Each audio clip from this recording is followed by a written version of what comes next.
Vale, ya nos están grabando. Vale. Como hemos estado preparando esta reunión, pues después de una lectura rápida, cuando hemos estado preparando la reunión de la ley, nos han surgido preguntas, nos han surgido reflexiones y entonces un poco os las queremos comentar aquí para ayudar a lo que luego va a ser el debate. Por ejemplo, ¿no? Lo primero que nos parecía, ¿por qué tan rápido, ¿no? La aprobación de la ley? ¿Cuál era la letra pequeña? Que iba todo tan rápido, ¿no?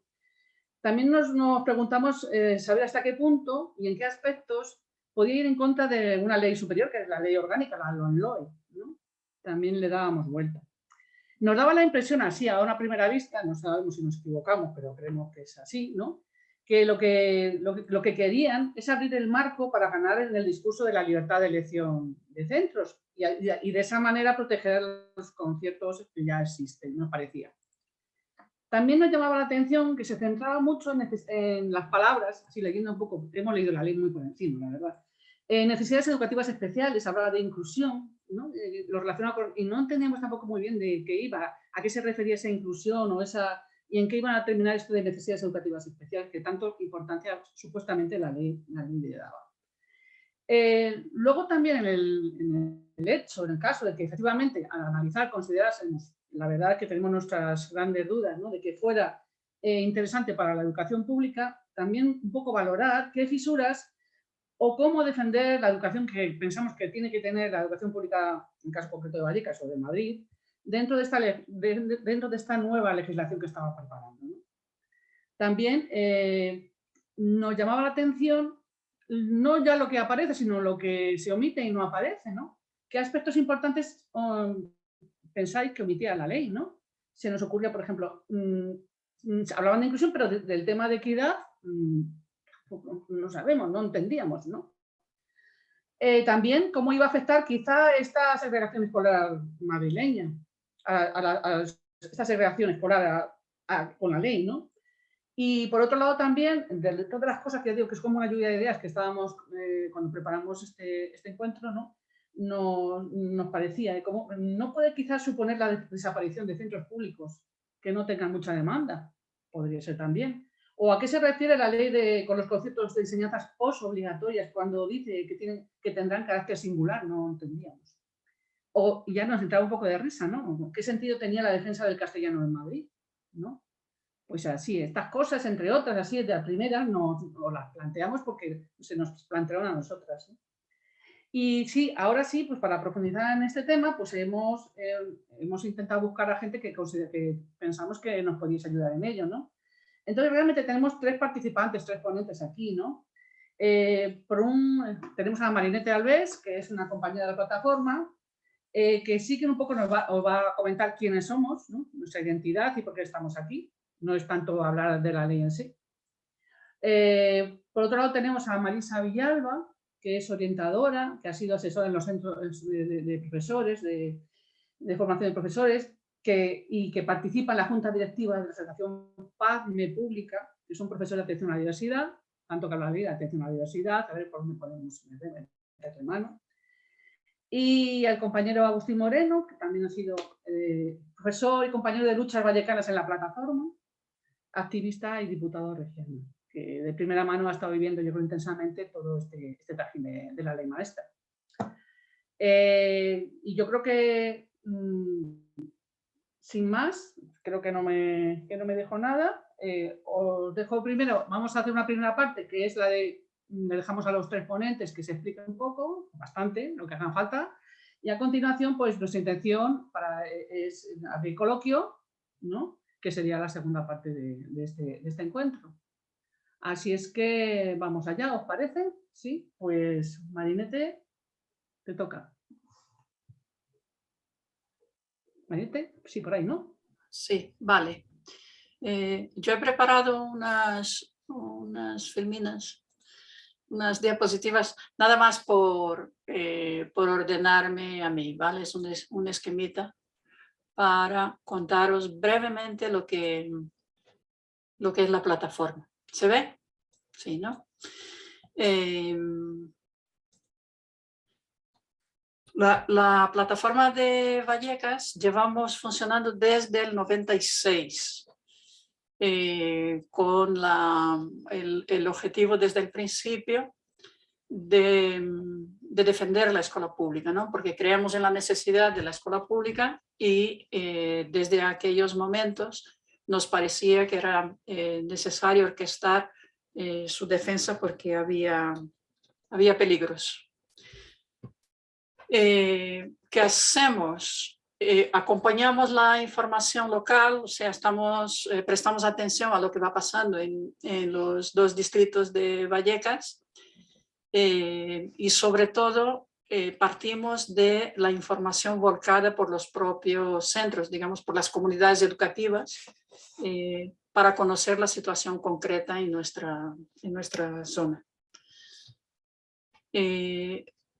Lo que hacemos sobre todo, bueno, como acciones, manifestaciones, etcétera, reflexiones, organizamos manifestaciones en defensa de la escuela pública y también participamos en las convocatorias generales, ¿no? Marea Verde, plataformas a nivel de Madrid, y luego también participamos en espacios comunes del barrio y en defensa de los servicios públicos. Por ejemplo, hemos invertido bastante tiempo en los foros locales y todos aquellos espacios donde vemos que tiene cabida defender la educación, la escuela pública, intentamos participar.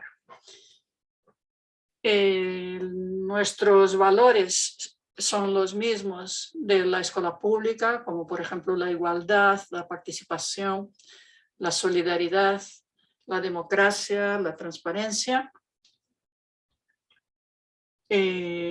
Somos un espacio diverso donde participan colectivos y personas individuales, ¿no? Como colectivos, a veces hay unos que no están, pero hay otros que van y vuelven, ¿no? Por ejemplo, están las comunidades educativas. Siempre contamos con la participación del profesorado, de las AMPAs y AFAS y alguna vez de colectivos de estudiantes. Según los temas que tocamos, pues aparecen con más fuerza determinados colectivos.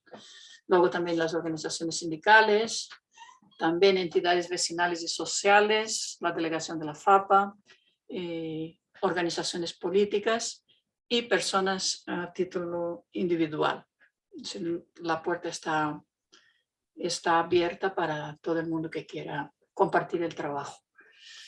Y como espacio abierto, siempre se está renovando. Desde el principio ha pasado muchísima gente y sin embargo hay un cierto núcleo de personas o algunas personas que siempre estamos ahí, que nos hemos mantenido en el tiempo con ese compromiso y ayudamos un poco a hacer puente para que la plataforma se vaya manteniendo y renovando. Nos reunimos regularmente, a veces cada 15 días, a veces cada mes.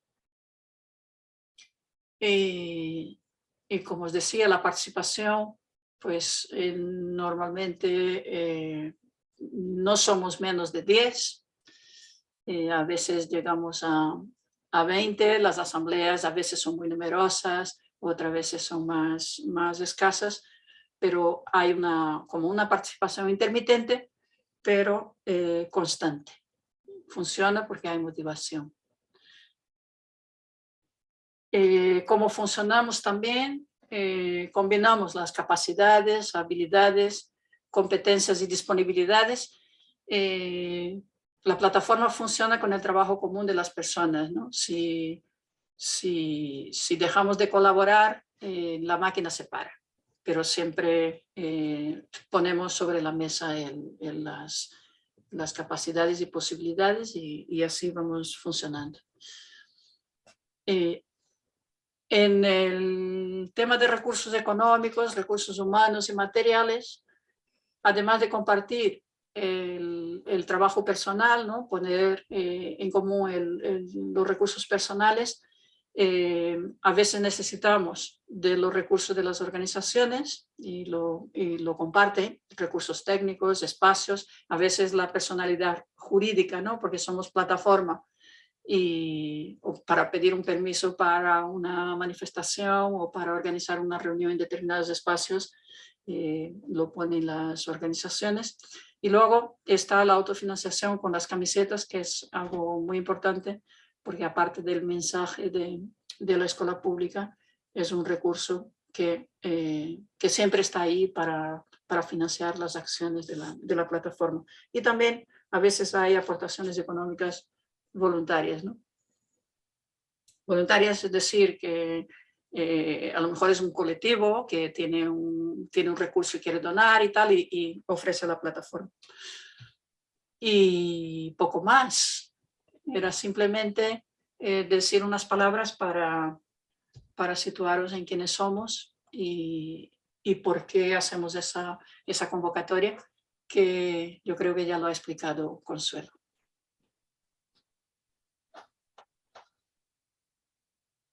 Pues sin más, una vez que un poco os hemos explicado lo que somos, vamos al grano del asunto, vamos a la ley maestra y Marisa, pues la ley es toda tuya. Buenas tardes a todos y a todas. Muchas gracias a la plataforma por la Escuela Pública de Vallecas. Yo en los orígenes del 96 también estaba por ahí, también me acuerdo, cuando nos juntamos en el Vallecas 1, o sea que me acuerdo de Agustín y bueno. Es mi barrio, son mis raíces. Yo he sido profesora de Palomeras Bajas, tuve la suerte de tener también a Marinete también por allí y aprender mucho con ella. Y bueno, y yo represento en estos momentos a la Asociación Pazme Pública de Madrid, por la Educación Pública de Madrid. Es una asociación que incluye a todos los perfiles que atienden a la diversidad del alumnado. O sea, PTs, ALs, que son los maestros de pedagogía terapéutica, de audición y lenguaje, los PTSCs, profesores técnicos de servicios a la comunidad, profesorado de orientación, orientadores y orientadoras, fisioterapeutas, los DUE o enfermeros o enfermeras y TIS, técnicos de integración social. Y bueno, y abiertos a todos aquellos perfiles que también quieran colaborar en la asociación. Es una asociación que trabaja de este modo para llegar a todo el alumnado con necesidades educativas especiales, a todo tipo de necesidades, como veremos ahora a qué se reduce esta ley, ¿no? Esta ley solo hace mención al alumnado con necesidades especiales asociadas a discapacidad, por lo que está basado simplemente en la detención y justificación de todos los que tengan un diagnóstico médico o clínico. Eso, para empezar, es lo que vemos a grandes rasgos. Que además estos diagnósticos médicos clínicos están establecidos en una clasificación del 2010 y ya está actualizada por muchos organismos internacionales, o sea, sucesivamente después. No se hace mención al resto del alumnado que por unos motivos u otros tiene necesidades específicas de apoyo educativo y de recursos y actuaciones complementarias. Alumnado de altas capacidades, dificultades de aprendizaje, compensación educativa, TDAH, dislexia, TEA, etc. Una escuela inclusiva tiene que tener en cuenta a todo el alumnado. Al mismo tiempo, la ley maestra es una oposición directa a la Convención de Naciones Unidas sobre los Derechos de las Personas con Discapacidad, que está ratificada por España en 2007. La Convención aporta en su artículo 24 que todas las personas con discapacidad tienen derecho a una educación inclusiva, sin discriminación y sobre la base de la igualdad de oportunidades, así como la enseñanza a lo largo de toda la vida. No han de ser excluidos por tener alguna diversidad funcional de ninguna de las enseñanzas obligatorias, así como de enseñanzas superiores. Es decir, que mientras Naciones Unidas pues insta a que no se haga ninguna discriminación, seguimos con modelos obsoletos de los años 70, donde se clasificaban los alumnos por sus supuestas capacidades. Por ejemplo, esto se entiende bien si hablamos de centros preferentes, pues se sigue clasificando o segregando al alumnado. Si tenemos un colegio que está adaptado con rampas y demás accesos, se llevan todas las personas, por ejemplo, con silla de ruedas o con dificultades motóricas, ¿no?, al centro. Se agrupa porque así se rentabilizan esos recursos y no se ponen en todos los centros donde se encuentra escolarizado ese alumno o esa alumna con estas características, que esté en su propio barrio, con sus amigos, en su entorno. Yo estuve también en un centro preferente motórico, si sé de lo que hablo, ahí en Vallecas. De este modo, se tienen que desplazar grandes distancias. Fallaba a veces el autobús que los traía. Luego no se integraban socialmente, no tenían a sus amigos cerca. Si tenían que ir a cumpleaños, no podían ir, por poner ejemplos concretos, ¿no? De este modo, no se da una educación de calidad. Y esto no está dentro, por supuesto, de una escuela inclusiva que tenga en cuenta a todo el alumnado diverso. Vamos a comentar unos preámbulos, así los que tiene, basándonos en alguna cosa, pero luego queremos aterrizar y nos extenderemos más, desde luego, en el título 2, donde aparece alumnado con necesidades educativas especiales. En el preámbulo 1 aparece de los principios enunciados en la LOE, como es el de facilitar el derecho a las familias y tutores legales a elegir el tipo de educación y el centro para sus hijos, la realidad es que son muchas las familias cuyos hijos e hijas tienen necesidades específicas de apoyo educativo, que no pueden optar a una plaza pública al no ser todos los centros bilingües actualmente en la Comunidad de Madrid, y no tener plaza en un centro que no sea bilingüe, porque hay menos plazas. Entonces, se han suprimido esas aulas muchas veces en centros públicos o solo se construyen en centros privados concertados. Ahí vemos cómo eso de la libertad, pues ya todo el tipo, o sea, los alumnos con necesidades educativas especiales están discriminados totalmente, porque incluso muchas veces, ya lo veremos, pero las tutorías en estos centros se hacen en inglés, cuando hay un conflicto, cuando hay un problema de bullying. Entonces todavía se pierde mucho más. Bueno, en el preámbulo 2, los poderes públicos facilitarán que el alumnado con necesidades educativas especiales se escolarice en el régimen más inclusivo. Esto lo dice exactamente así, ¿no?, la ley maestra. Centros ordinarios, unidades de educación especial. En centros ordinarios, educación especial o combinada. Este modelo de escolarización era lo que da la integración, que ha sido superada por el modelo inclusivo, que da paso a la escolarización en centros ordinarios con todos los recursos que se precise para atender a la diversidad del alumnado. O sea que esto es una cosa obsoleta de los años 70. Aunque esta ley se apoya en la Convención sobre los Derechos de las Personas con Discapacidad, ratificada en España en 2007, artículo 24, que refiere que se asegurarán que se faciliten medidas de apoyo personalizadas y efectivas en entornos que fomenten al máximo el desarrollo académico y social, en la actualidad esto no se cumple, dejando a gran parte del alumnado sin las medidas y recursos que por derecho les corresponden. Trastorno de lenguaje, autismo, dislexia, discalculia, problemas emocionales y de conducta, todos los que ya conocemos, sabemos y estamos viviendo cómo se deja de atender a este tipo de alumnado. Tampoco se cumple cuando dice que los centros han avanzado de manera considerable en el principio de inclusión en las últimas décadas, que han derivado en una atención educativa eficiente y eficaz. Pues no estamos de acuerdo, porque es que han ido desapareciendo los recursos materiales y personales. De todos los que hemos estado preparando esto, que procedemos de equipos, de centros de secundaria, de muchos medios en los que tanto centros preferentes como centros ordinarios hemos visto que se han ido, pero totalmente haciendo desaparecer los programas que eran estrella en su día. Acordaros la compensatoria, que era el programa estrella de la Comunidad de Madrid, con aulas enlaces. Y a mí me tocó estar de asesora en el CAD de Vallecas. Llevamos grupos GES de compensatoria, que eran los grupos específicos singulares. Se llevaban las aulas enlace. La compensatoria en todo lo... en distintas modalidades. ¿Qué pasó? Todo eso desapareció. Todo el personal, los recursos asignados a ese programa, sin ir más lejos, me acuerdo que en el instituto que estaba, 17 personas formábamos el departamento de orientación, y en el último que he estado, he llegado a estar un año enterita sola en el departamento de orientación. O sea que es que eso ha ido disminuyendo de una manera drástica, a la vez que ha ido aumentando en los centros concertados. Ya sabemos que con el dinero público pues se han subvencionado todos los departamentos de orientación de los centros concertados. Cuando nos reunimos en en las coordinaciones de las distintas zonas, pues estamos coordinándonos con los centros públicos, concertados, servicios de la zona, y sabemos que me preguntan, ¿estás tú sola en el instituto? Sí. ¿Y vosotras? Pues mira, en primaria uno, en secundaria otro, tenemos PTSC, y digo, muy bien, o sea, cumpliendo la ratio de 300 para cada orientadora 300 alumnos. Y en el resto, como dicen en Europa, ¿no? La normativa general de Naciones Unidas. Y aquí nada, o sea, es uno en cada centro y apáñatela como puedas. Y luego, claro, pues refuerzo COVID sí que podemos decir que se han aumentado, han venido, que lo pone así por refuerzo COVID, pues un orientador a media jornada, o sea, medio orientadora y medio PTSC.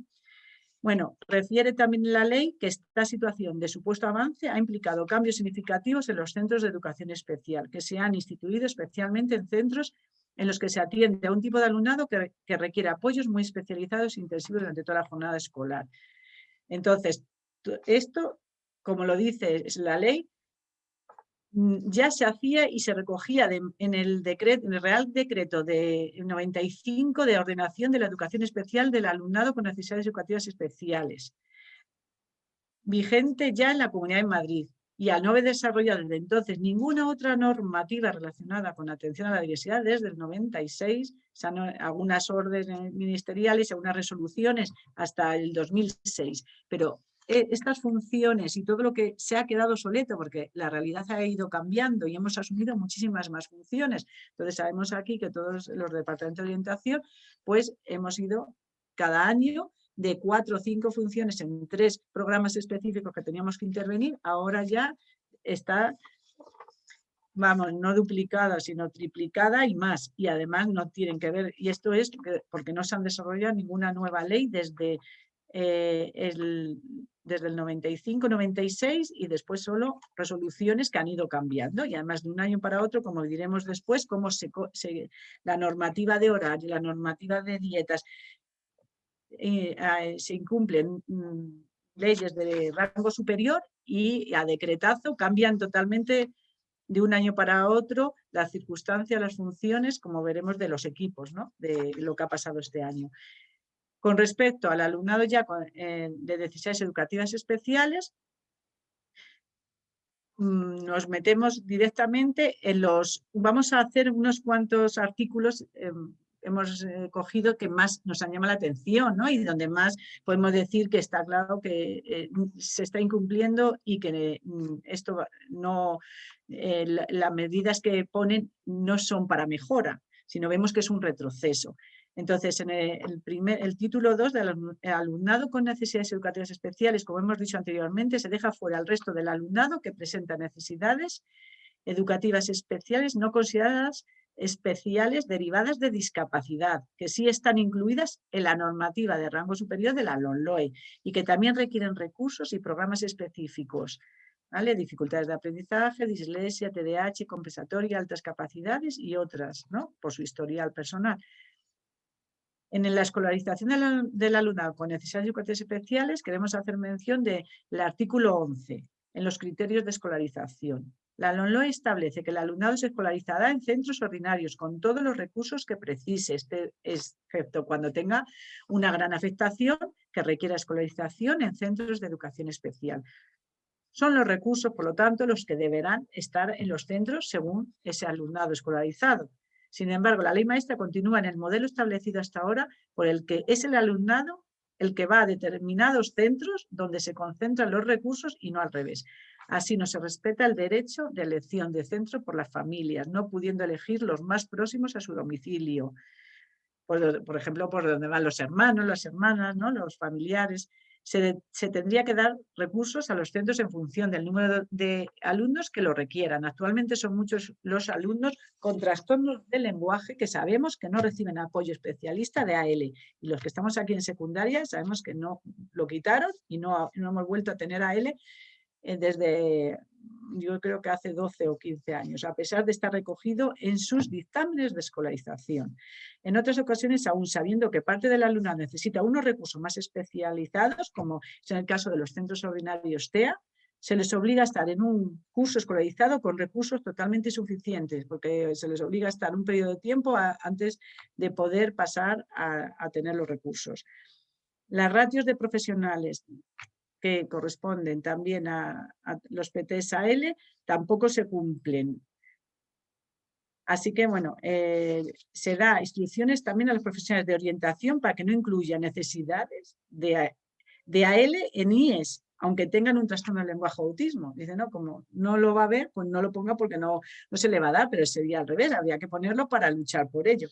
Luego, el artículo 13 establece las modalidades de escolarización ya recogidas en el reglamento, en el Real Decreto del 686/95 y en la orden del 14 de febrero de 1996, que es a lo que me he referido, que es obsoleto, que vuelve otra vez a reproducir el sistema de integración, que tiene las 4 modalidades de centros ordinarios, algunos serían preferentes, centros de educación especial o unidad de educación especial en centros ordinarios, escolarización combinada, que es, por un lado, centro ordinario y centro de educación especial, a determinar a cuál pertenece administrativamente el alumno, todavía más difícil, cuando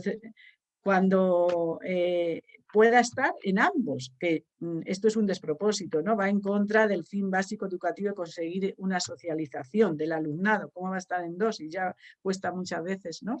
que la integración en 1. Luego, el artículo 20, identificación temprana, evaluación inicial y valoración. Pues para la identificación de las necesidades, su valoración y medidas a adoptar, se contará con el asesoramiento de los servicios de orientación. Ahí nombran por primera vez los servicios de orientación, con la información recabada de las familias, así como otro tipo de información procedente de servicios externos especializados. Entonces ahí eso es lo que bueno, pues se nos encienden las alarmas de posibles externalizaciones. 3. Se nombra a los servicios de orientación educativa, se definen como los recursos necesarios para garantizar la aplicación de la LOE en el LOE 2-2006. Reconoce la orientación educativa y profesional, entendida para una formación personalizada que propicie una educación integral. Bueno, pues de aquí se desprende que lo siguen contemplando con un principio que sustenta el sistema educativo, se basan en la LOE y siguen contemplando los servicios de orientación, pero no matiza qué composición tiene, qué profesionales, simplemente lo pone como servicio de orientación. En el artículo 23 nombra que los servicios de orientación son los responsables de elaborar pues, el dictamen de escolarización, conteniendo las conclusiones del informe de evaluación psicopedagógica, la propuesta curricular, los recursos necesarios, la modalidad de escolarización. Ya está. Nuestra función desde los servicios de orientación es determinar necesidades educativas y recursos personales, materiales o pedagógicos para dar respuesta a las mismas. Eso es lo que nosotros vemos, que está muy claro que sería no asignar diagnósticos, no ver cómo hay niños con diagnósticos médicos que incluso por no tener la misma categoría asignada de lo que le pasa a ese niño, no se le puede cubrir la necesidad. O sea, los recursos no deberían estar asociados a un diagnóstico, sino a una necesidad, volvemos a insistir. Igualmente ocurre con el alumnado con TEA, que requiere recursos y apoyos más intensivos en los centros ordinarios. Hasta hace 2 años el equipo específico certificaba si esa era la respuesta más adecuada y si facilitaban tan pronto como fuera posible. Sin embargo, ahora, aunque existan plazas disponibles para este alumnado, son requisitos imprescindibles que tengan un diagnóstico médico y estén al menos 6 meses en un centro ordinario con apoyos muy insuficientes y sin poder ajustar la respuesta educativa a sus necesidades, aunque haya vacantes. Los recursos deben ponerse donde están las necesidades educativas. Luego ya en el capítulo 4 de recursos, formación e innovación, pues ya para terminar, hemos comentado 3 artículos. El artículo 30, recursos materiales, que se echa, vamos, es totalmente necesario y se echa en falta porque pone la Consejería dotará a los centros educativos del equipamiento necesario y de los materiales educativos específicos para atender las necesidades educativas especiales. Pues todo lo que hemos dicho. No se habla de inclusión, se incumple la LOE, habría que hacerlo con todo tipo de alumnado con necesidades de todo tipo, de compensatoria, TDAH, TA. Los centros educativos no tienen ni están dotados de, no solo existe PTIAL, como recoge todo el rato, sino hay otras necesidades que tendrían que estar los PTSC, los TIS, los técnicos educativos de todo tipo, que son eso, los TIS, son técnicos para trabajar con los alumnos a nivel de integración social. Son técnicos de integración social y son poquísimos y hay que hacer un dictamen con un diagnóstico médico, porque ahora estoy haciendo uno acompañado para que conseguir uno, cuando llegue ya se ha ido el alumno, lo más seguro, vamos, porque hoy la han encontrado en la calle, la policía en pijama y con un cuchillo en la mano, o sea que yo no sé ya lo que va a pasar. Bueno, entonces, faltan todo tipo de personal profesional adecuado para atender a las necesidades educativas de todo tipo, de todo el alumnado, tanto como intérpretes, también asesores para sordos, de lenguaje de signos, o sea, no me quiero dejar a ningún especialista. Y bueno, con respecto al artículo 35, coordinación en los centros se lleva a cabo mediante reuniones entre el personal especializado, el profesorado de los grupos ordinarios de referencia, los profesionales que ejercen las funciones de orientación educativa, las familias y otros agentes educativos y sanitarios que intervengan. Bueno, pues eso ya es para nota total, porque antes teníamos hasta las coordinaciones con salud mental, que se asignaban un día, pero hace ya, ¿cuántos 15 años que no tenemos ya se quitaron los días de coordinación entre orientadores, se han quitado las coordinaciones con salud mental tan importante en estos momentos. Y luego ya en el artículo 36, colaboración con entidades, asociaciones y otras organizaciones relacionadas con la atención a la diversidad. Pues ahí estaríamos totalmente de acuerdo, suscribimos totalmente ese artículo, el apoyamos, pensamos que se les ha colado, se ve total la necesidad del intercambio de información y experiencias para poder prevenir, detectar e intervenir con protocolos de actuación, dice el artículo. Pues ahí estamos, todas las asociaciones que estamos dispuestas, que ni nos han oído, ni han contado con nosotros. Nos hemos ofrecido, lo sabe Agustín, lo sabe, hemos ido a la Asamblea de Madrid, en los pocos partidos que nos han oído, PSOE, Podemos y Más Madrid. En definitiva, para que la escuela sea inclusiva es necesario más profesorado, mejor formado en atención a la diversidad, bajada de ratios, recursos materiales y pedagógicos, más centros públicos no bilingües y que los recursos se pongan donde esté el alumnado que lo necesite y no agrupar al alumnado en los centros donde están los recursos. Esto es segregar. Las preguntas concretas que tengáis, pues ya las podemos contestar. Marisa, muchas gracias. Ahí nos has aclarado bastantes dudas. Algunas. Parecía como que atendía mucho algo a la diversidad y al alumnado, pero ya nos damos cuenta que es lo de siempre un poquillo, me parece. Lo de siempre con un paso hacia atrás. Si os parece, seguimos con Agustín y luego ya volvemos a la carga con todo el mundo, ¿vale? ¿Os parece? Venga, pues Agustín, vamos allá.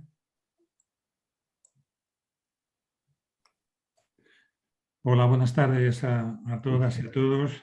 Bueno, muchas gracias a la plataforma en primer lugar por la invitación. No lo ha dicho Marinette, pero lo digo yo por ella. Yo creo que es uno de los espacios más amables para militar, para hacer activismo, para defender la escuela pública. Pero sobre todo yo creo que destacaría eso, ¿no? Es un sitio donde merece la pena, cada uno en la medida en que quiera, pues echar una mano, participar más o menos por una causa que es fundamental para una sociedad que esté cohesionada y que sea más democrática. A ver, son y cuarto, voy apuntando el tiempo. Yo creo que Marisa ha centrado perfectamente el título segundo. Esta ley tiene básicamente dos cosas. Una primera parte que habla de libertad de elección educativa y una segunda parte que habla de inclusión educativa. El título segundo es el que ella ha desgranado con todo lujo de detalles y además a partir de una afirmación que me parece fundamental, y es que los recursos tienen que estar donde esté el alumnado y no viceversa, porque eso es un enfoque contable, un enfoque que lo único que intenta es ahorrar inversión educativa y que en absoluto garantiza la inclusión que sería necesaria. Porque esta ley tiene fundamentalmente dos objetivos. Por una parte es un asalto a la educación pública y por otra parte también intenta cargarse y eliminar un movimiento muy potente que se puso en marcha con la iniciativa legislativa de los ayuntamientos por la educación inclusiva. Aquello generó un debate muy potente, hubo del orden de 50 ayuntamientos de la Comunidad de Madrid que lo aprobaron después de haberse discutido, de generar un clima de opinión y de toma de conciencia de la necesidad de dar una vuelta, porque realmente significaba dar una vuelta al modelo educativo, y era algo que le quemaba al Partido Popular, que no está dispuesto a invertir más, y hizo, primero utilizó malas artes para intentar dar la vuelta a la situación, echando encima a las familias de niños que tienen discapacidad, diciendo, inventándose como hace tantas veces, que el objetivo de la iniciativa legislativa de ayuntamientos era suprimir los centros de educación especial para no coger y plantearse ese nuevo modelo educativo inclusivo que requería mayor esfuerzo inversor y otro enfoque bastante más radical para apostar por la calidad de paso. Bueno, la ley empieza mintiendo en el nombre, ¿no? Primero se llama maestra y segundo se llama para la libertad de educación educativa. Llamar maestra a esta ley, que es una ley fundamentalmente para la segregación escolar, es un insulto a los docentes, es un insulto a la educación. Y hablar de libertad de elección, cuando lo que estamos viendo es que fundamentalmente se busca blindar la red concertada, potenciar la red concertada, pues eso va absolutamente en contra del artículo 27 de la Constitución española. Entonces, no se nos pierda de vista que más allá de las terminologías, más allá de esta batalla por el discurso, robando palabras que tienen un contenido positivo en sí mismo, hay bastantes malas intenciones y el intento de producir un daño irreparable a la educación pública. Es una ley fundamentalmente, por poner un poco en contexto político, antes preguntaba Consuelo el porqué de las prisas, cuál es la letra pequeña, ¿no? Por poner un poco en contexto político, es una ley para confrontar la Comunidad de Madrid y especialmente su presidenta Isabel Díaz Ayuso con el gobierno central. Es algo que viene haciendo sistemáticamente desde que llegó al gobierno y que no hay que echar en saco roto porque le da resultados. Le da resultados, ahí está las elecciones del 4 de mayo del año pasado, o ahí está, por ejemplo, lo que está sucediendo ahora mismo en tiempo real, con esa capacidad de hacerse la víctima, ¿no? De presentarse como víctima ante Pedro Sánchez, ante la dirección de su partido en Génova. Entonces, eso se maneja estupendamente y bien asesorada por ese Pigmalión de la intriga que es el señor Miguel Ángel Rodríguez. Bueno, lo que hace Isabel Díaz Ayuso es inventarse agresiones de la LOMLOE a la educación madrileña que no existen. La LOMLOE es una ley importante en la medida en que deroga la ley Wert, la LOMCE, pero es una ley moderada. Aquí entre nosotros no vamos a hacernos trampas al solitario. Es una ley moderada que no ataca la educación concertada, que intenta poner algunos límites. Es una ley que tampoco coge y va en contra de los centros de educación especial. Sí que hace una apuesta, porque los alumnos con necesidades educativas especiales se atiendan en los centros ordinarios. Pero es una ley que no coge y en fin, va contra el castellano, ¿no? Como cogen estos como bandera. También lo preguntaba antes Consuelo, que castellano ni que niños muertos, ¿no? El castellano lo único que puede estar en peligro aquí es con el programa bilingüe de que imponen a machete y que ni siquiera ha sido evaluado y que cada vez tiene más contestación entre la comunidad educativa. Entonces es una campaña de falacias que la lanzan para justificar la aprobación de esta ley, ¿no? La promulgación de esta ley o la tramitación de esta ley, pero que tiene muy poco que ver con la realidad y que cumple aquello de que una mentira repetida 1000 veces pues acaba pareciendo una verdad. Yo he llegado a calificar esta estrategia utilizando el símil de ese ave, ¿no? Que hay en la pampa argentina, que es una especie de gallinita que para proteger el nido pone los huevos en una parte y da los gritos y canta en otra parte opuesta y lejana para disimular. Es una estrategia del disimulo que esconde sus verdaderas intenciones. Y las verdaderas intenciones no van ni por la libertad de elección educativa, no va por la educación inclusiva y por la mayor equidad, va en sentido exactamente contrario, porque como luego diré, a modo de conclusión, esta es una ley profundamente segregadora. Si vemos un poco los puntos más importantes, el primero y principal quizá es lo que, vamos, quizá no, seguro, es lo que nos ha estado explicando aquí la compañera, ¿no? Marisa Villalba nos ha estado explicando, bueno, el significado que tiene este enfoque de la integración, ¿no? Para ellos. No se van a cerrar los centros de educación especial con la LOE, lo que tienen de alguna manera es que no se sigan derivando a ellos al alumnado que nunca deberían de salir de ahí, ¿no? Que sean atendidos de manera como corresponde con los recursos humanos y materiales necesarios. Entonces, este tema yo creo que ha quedado muy claro y no voy a insistir en él. Pero como otros elementos concretos, que son un poco las cuestiones más destacadas y más negativas de la ley. Por cierto, antes de entrar en ello, decir una cosa desde el punto de vista técnico, la ley es bastante mala en técnica jurídica, según dicen los expertos, y tiene que ver con esa carga ideológica y con esa intencionalidad de defensa de intereses privados. Según algunas informaciones que nos ha llegado, quien ha participado de manera muy directa en la redacción del anteproyecto de ley son sectores del empresariado de la enseñanza concertada. De sectores de la enseñanza concertada, no todos, porque hay una batalla entre lo que llaman la nueva concertada, la concertada más clásica, la concertada que fundamentalmente mira por el negocio económico, o la concertada que miraba más por el negocio religioso o ideológico. Hay sus diferencias, pues parece que han intervenido de manera muy directa en la elaboración de la ley. Bueno, yendo un poco a ello, por ejemplo, uno de los puntos más negativos que se introducen, y viene recogido en el artículo 5.1, es la aprobación de conciertos para aquellos colegios que segreguen por sexo. Es decir, que separen a los niños y las niñas a la hora de la educación, es decir, niegan la coeducación. Niegan la coeducación en número no despreciable. Nosotros vamos a preguntar al gobierno sobre cuántos están gastando en la Comunidad de Madrid. Yo quiero decir que, por ejemplo, sabemos que en Cataluña son del orden de 50 millones de euros los que se gasta Cataluña en conciertos fundamentalmente con colegios del Opus Dei, y que han decidido que para el curso próximo, aquellos que no se reconviertan a una educación, a una coeducación, lo van a suprimir. Aquí lo que hacen es blindar esa posibilidad, que además nos sale muy cara, porque es mucho dinero, y en segundo lugar, lo que indica es unas motivaciones que nada tienen que ver con un planteamiento o con una base pedagógica. Fundamentalmente es un planteamiento patriarcal que se refiere pues, al diferente papel que se da al hombre y a la mujer, al niño y a la niña en la sociedad. Entonces, es algo que no tiene ni pies ni cabeza, y que vengan recurriendo como argumentos a una convención de la UNESCO de hace 60 años, que lo único que buscaba es que en países como Afganistán al menos asegurarse que las niñas fueran a la escuela, no tiene otra razón, que eso lo intenten aplicar aquí, pues es algo que no tiene sentido y que más nos hace recordar las escuelas del franquismo, donde los niños y las niñas iban por separado. No es que sean muchos colegios, pero es un auténtico disparate desde el punto de vista de la modernización necesaria de la educación. Y que lo paguemos entre todos es lo que no tiene ningún sentido.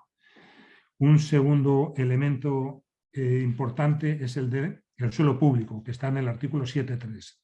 Suelo público dotacional, que la LOE no lo permite y que lo recuperan ellos para permitir seguir regalando suelo público a empresas privadas para que hagan su negocio educativo.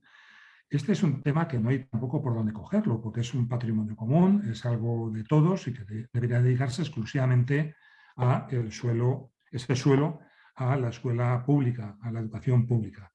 Y que además hay muy mala experiencia con el uso de estas prácticas y mecanismos. Hay que recordar aquí un poco lo que sucedía en la etapa de Esperanza Aguirre con el consejero Granados, que establecían un procedimiento de cobro de comisiones, además son unas comisiones elevadísimas, entre 900.000 euros y 1.100.000 euros por cada colegio único, que les llamamos, ¿no? Concertados. Además, realizó una práctica que es ilegal, que es conceder el concierto al mismo tiempo que el suelo, porque la ley lo que establece es que primero hay que construir un colegio y luego se reúnen los requisitos, solicitas el concierto, te lo darán o no te lo darán. Aquí les ofrecían las dos cosas al mismo tiempo y recibían comisiones bastante jugosas, tal y como queda reflejado y se acredita en la operación púnica. Otro elemento importante aquí es el del artículo 5.1g, que es la publicación de rankings. Es una enmienda que metió Vox, que aceptó el PP y que también va en contra de la LOMLOE. La LOMLOE establece que no tienen por qué establecerse este tipo de rankings. Aquí se dice que sí. Pruebas internacionales, las de la EBAU, las internacionales tipo PISA o las que establezca la comunidad, se harán rankings a efectos de transparencia e información de las familias, cuando en realidad lo único que hace es, bueno, pues clasificar centros, establecer o poner bajo la sospecha o establecer en corralillos de guetos a unos frente a otros, y no se ve la evolución, el valor añadido que un equipo docente, que una organización de centro, un equipo directivo realiza en un centro, sino solo se ven los resultados finales. Entonces es profundamente injusto y poco social. Y luego yo creo que hay algo que recorre toda la ley, ¿no? Que es el fortalecimiento y la potenciación de la red concertada. Se hace, por ejemplo, en el artículo 5.1 y 6.4, estableciendo los cheques escolares, o en el artículo 8 con los conciertos singulares en la educación no obligatoria. Con eso que están haciendo es abrir el melón en la educación que no tiene carácter obligatorio, como es el bachillerato, como es la formación profesional de grado superior, o el 0 o 6 años, que no es obligatorio, coger y poder extender los conciertos, aunque están optando más bien por la vía del cheque escolar. Sabéis que en estos presupuestos que se acaban de aprobar en la Comunidad de Madrid el mes de diciembre, el acuerdo que alcanzaron con Vox es dedicar 62,5 millones a reforzar los cheques escolares en 0-3 años, en grado superior de bachillerato en bachillerato y en grado superior de formación profesional. Es un auténtico robo a la educación pública, porque ese debería ser un dinero que fuera a la educación pública. En general, la partida destinada a conciertos y a cheques y becas escolares, que básicamente es lo mismo, es elevadísima. Ha crecido más de un 20% y son 1.315 millones. Es una cantidad muy grande, muy desorbitada, y que, bueno, pues como no nos cansamos de repetir, toda segregación, aunque se plantee como una segregación educativa, es una segregación social y es profundamente injusta, es ineficaz y, sobre todo, es contraria a la cohesión social, ¿no? Porque tiende, pues eso, a generar diferentes velocidades entre los centros y el establecimiento de guetos, que luego pues, se deja sentir en los problemas sociales que vemos a veces los fines de semana con muchos alumnos de fracaso escolar que bueno, pues se meten en berenjenales que esta sociedad debería de evitar. Hay dos consecuencias o dos conclusiones muy directas de esta parte. Por un lado, la ley supone un atentado a la igualdad de oportunidades, por lo que antes comentaba, ¿no? Que es una segregación subvencionando centros privados con dinero público.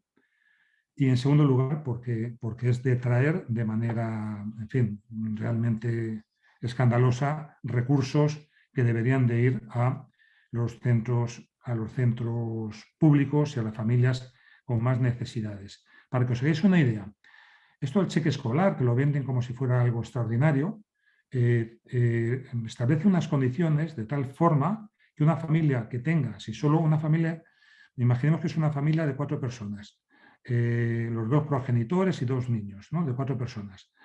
Pues solo trabaja uno de los progenitores, la madre o el padre, cobrando 140.000 euros al año, 140.000 euros al año, podría recibir el cheque escolar. O dicho de otra forma, con un salario de 10.000 euros al mes por parte de un progenitor o de 5.000 de los 2 progenitores, podría coger y cobrar el cheque escolar. Si hablamos de la tramitación, por lo de las prisas que preguntaba antes también Consuelo, la tramitación ha sido un auténtico atropello parlamentario. Yo creo que intentan aprovechar la mayoría que tienen, una mayoría muy grande que conjuntamente con Vox es una mayoría absoluta, y bueno, el procedimiento ha sido un desastre. No sabemos mucho más de la letra pequeña, de su intención real, por los debates que haya podido haber, ni en ponencia, ni en comisión, ni en el pleno, los que hemos participado en ello. Podemos intuirlo por la práctica que vienen haciendo desde hace tiempo, ¿no? Y que se está reforzando últimamente y están pisando el acelerador. Pero no por los debates, porque para que os hagáis una idea, en una comisión de educación se metieron 9 comparecencias en un solo día. 9 comparecencias, el tiempo mínimo reglado es de 1 hora 10 minutos de cada comparecencia. Era un auténtico dislate. La ponencia solo tuvo una reunión real de trabajo y que fue una bronca inconmensurable porque vino PP y Vox con sus 30 enmiendas diciendo que querían votarlas en bloque y que nos daban 5 minutos a los 3 grupos progresistas, 5 minutos para defender 117 enmiendas que teníamos en total. En la comisión de educación también solo hubo una sesión para tratar la ley maestra. Ahí nos daban en vez de 5 o 10 minutos. Al final acabamos abandonando la comisión los 3 grupos progresistas.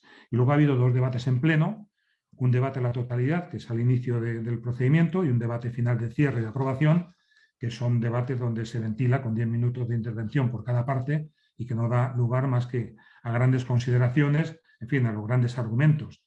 Y por parte del gobierno no nos ha enseñado ninguna letra pequeña, sino simplemente brocha gorda, agarrarse la bandera de la libertad y manosear esa palabra que, en fin, haciendo neolengua con ese concepto, con el de la inclusión. Por resumir un poco, desde el punto de vista del procedimiento ha sido un auténtico paripé antidemocrático, que además no deberían haber recurrido a él, porque tiene mayoría el PP y Vox como para aprobar lo que consideren, pero tienen que respetar los procedimientos, tienen que respetar los consensos que habíamos adoptado y tienen que respetar también las formas. Las formas en democracia son tan importantes como los contenidos y en este caso no los han respetado. Y hacía una pregunta, Consuelo, en el sentido de qué es lo que no aborda de los problemas de la educación madrileña esta ley. Y bueno, pues yo al menos veo que hay 10 puntos fundamentales. No aborda casi nada, porque más allá del blindaje a los conciertos y el seguir pisando el acelerador de los mismos, los temas que deja fuera son los siguientes. Por ejemplo, uno y fundamental, la financiación. No habla de financiación. Y la financiación en la Comunidad de Madrid es un escándalo. Nos gastamos un 2,5 del PIB en educación. En España es un 4,2, casi el doble. La LOMLOE plantea un 5% de horizonte. Y lo que vienen demandando las organizaciones de la comunidad educativa, los sindicatos de profesores, las FAPAS y tal, es un 7%, ¿no? Para homologarnos a los países punteros a nivel europeo. Por decirlo de otra manera, nos gastamos 1.000 euros menos, 4.500 euros al año por alumno, que la media de España, que son 5.579. 1.000 euros menos y 4.000 euros menos que, por ejemplo, el País Vasco. Y por contra, las familias en Madrid son las que más gastan de toda España, gastan un 72% más que la media de España. Y ni siquiera los presupuestos últimos recuperan los recortes de 1.724 millones de euros que se han producido en la segunda década del siglo en el que estamos. Segundo gran tema que no aborda, cómo reducir la segregación. Ya lo sabemos todos, no voy a insistir en ello, pero si lo vemos en términos generales, estamos a la cabeza de Europa en segregación con Lituania y con Turquía. Si lo vemos en términos socioeconómicos, estamos a la cabeza de Europa con Hungría. Entonces es una auténtica locura, sobre todo la socioeconómica. Tercer tema que no aborda, cómo frenar la privatización galopante de la educación madrileña. Es todo lo contrario. Voy a dar un dato que supongo que, no sé, ya lo habréis leído, porque hemos intentado denunciarlo con fuerza estos meses. El propio consejero de Educación Osorio reconoció que Madrid Capital, el alumnado escolarizado en la pública es solo del 40%. Solo del 40%. Y un 60% está en la concertada y en la privada. A nivel de comunidad estamos en el 54% todavía. A nivel de España estamos en el 68%. Y a nivel de los países punteros de Europa estamos entre el 90% y el 100%. Entonces es un modelo súper anacrónico el que están defendiendo.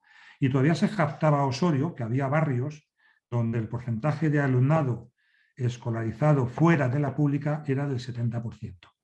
Ese es el paisaje de la educación que tenemos en Madrid, que se ha acentuado y se ha degradado mucho en la última década con las políticas de Figar, bueno, de primero de Peral, después de Figar, de Van Grek en y ahora de Osorio. Un consejero llegaba a reconocer que por cada colegio concertado que se imponía en un barrio, aumentaba un 3% el voto al Partido Popular.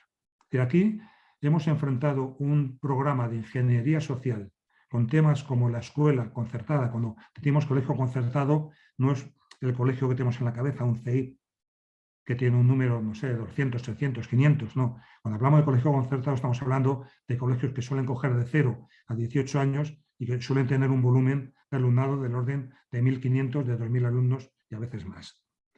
Entonces, llegaba a decir eso, una operación de ingeniería social en este tema, por ejemplo, con las operaciones esas del metro a Villaverde, del metro a San Fernando, que ahora se ha vuelto a poner encima de la mesa por la chapuza que fue, tremenda. Cuarto dato que no se aborda, el bilingüismo, que antes también lo apuntaba Marisa, ¿no? El bilingüismo. No se evalúa el programa de bilingüismo. Es un desastre. Es decir, la escuela tiene que ser una oportunidad para todos y no un riesgo para una parte importante de los alumnos. El tema de la educación inclusiva, en quinto lugar, que es algo fundamental. Habría que haber recogido las grandes líneas de la iniciativa legislativa de los ayuntamientos.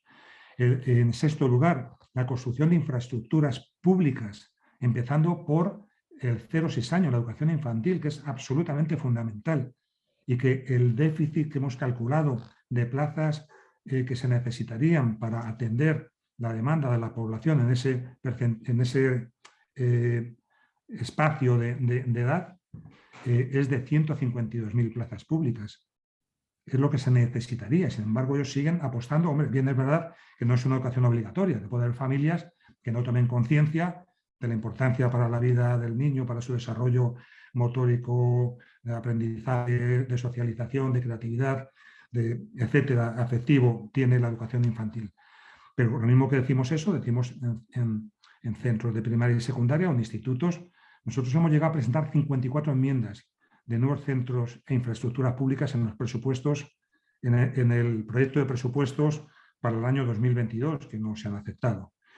En séptimo, bueno, por ahí he visto antes a Susana Pereda, ¿no?, que nos puede contar cómo está lo del ensanche de Vallecas. En séptimo lugar, el tema de la mejora de la situación del profesorado. Hablaba Marisa de ratios, algo absolutamente decisivo para mejorar la calidad. No se educa igual de 35 en 35 que de 25 en 25, por ejemplo. El tema de la jornada lectiva, 18-23 horas, para repartir la jornada, para tener espacios de coordinación, para la acción tutorial, para mejorar la calidad educativa. La contratación, la estabilidad, la reducción de la tasa de interinos, el incremento de efectivos para atención a la diversidad, y no digo ni una palabra porque se ha explicado muy bien. Los temas de mejora de convivencia, en octavo lugar. Por ejemplo, presentamos la semana pasada, hace 2 semanas, perdón, una PNL sobre un programa de prevención de conductas suicidas, de autolisis, ¿no?, de autolesiones del alumnado, especialmente en secundaria. Están espantados los directores de secundaria de Madrid, de ADIMAC. Han tenido 200 casos en el primer trimestre de este curso, tantos como el año pasado. Hay centros que tienen 7, 8, es decir, tienen situaciones muy difíciles de gobernar y que no está en condiciones de hacerlo tal y como están las cosas ahora mismo en un departamento de orientación, con la falta de recursos y con la debilidad de la red de salud mental externa, ¿no?, de psicólogos infantos juveniles.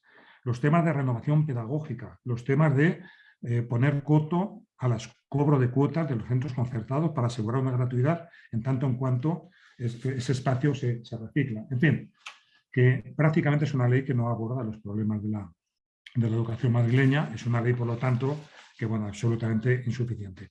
Y voy a ir acabando diciendo que, desgraciadamente, esto nos mete en una dinámica, pues eso, de debilitamiento de la educación pública que acaba pasando factura.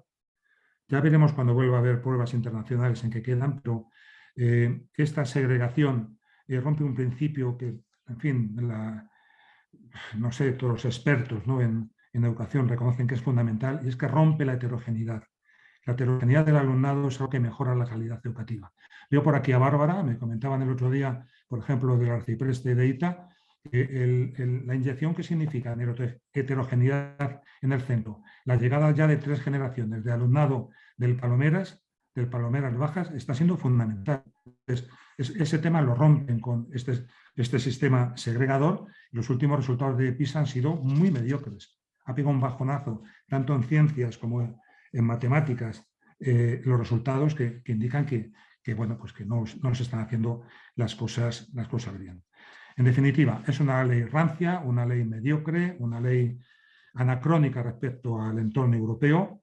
Y para terminar, esta ley debería de recurrirse. Yo entiendo que sí, hay elementos suficientes para que se recurra por parte del Ministerio en todo aquello que contraviene a la LOMLOE. No sabemos si lo van a hacer, estamos pendientes de tener una reunión con ellos, pero deberían de hacerlo. La verdad es que es un tema que hay que pelearlo también en el ámbito de los tribunales.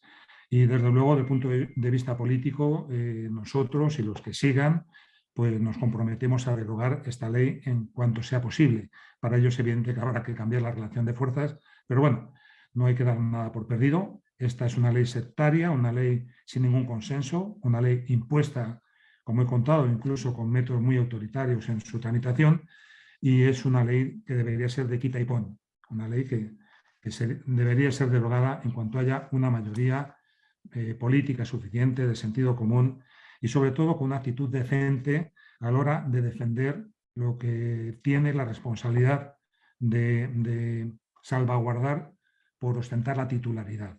Es decir, si la Administración, el Gobierno de Madrid, tiene la titularidad de la educación pública, lo que no puede hacer es todo lo posible por liquidarla. Eso nos parece que es de una indecencia política y administrativa que no tiene nombre y bueno, pues habrá que seguir peleando y defendiendo que así sea. Yo ya he terminado. Pues muchísimas gracias, Agustín. Bueno, la verdad que Marisa, Agustín, nos habéis dejado dándole la cabeza, nos sale humo un poco, porque hay que digerir, ¿no? Hay que digerir la realidad que nos toca, ¿no? Entonces, vamos a ver cómo, o sea, la realidad es así, hay que analizarla como es y en función de esto, pues, ver por dónde caminamos, ¿no? Esta segunda parte vendría por el coloquio de la gente que estamos aquí, que os hemos escuchado muy atentamente. Sé que al principio cuesta un poco levantar manos y luego ya nos caldeamos y cuando quedan pocos minutos es cuando aquello se va cada vez alargando un poco más. Entonces yo os invito ahora a que lo que os ha surgido por la cabeza, según nos habéis ido presentando la realidad de la ley maestra, pues que es el momento un poco de entre todos un poco aportar en este debate. Así que os invito a que no os cortéis, sino que comentéis ya, ¿no? Entonces, que lo hagáis por el chat, que Bárbara va a observar atentamente y os va a ir dando la palabra. Cuando sea ya la hora, pues en función de las palabras que tengamos de comentarios, pues haremos un cierre e intentaremos pues, cerrar el acto. Pero esta parte que viene ahora es una parte muy interesante y yo creo que merece la pena pues, darle ahí nuestro granito, ¿no? Así que venga, ánimo y a participar. Bárbara. De momento nadie se ha apuntado para hablar, así que...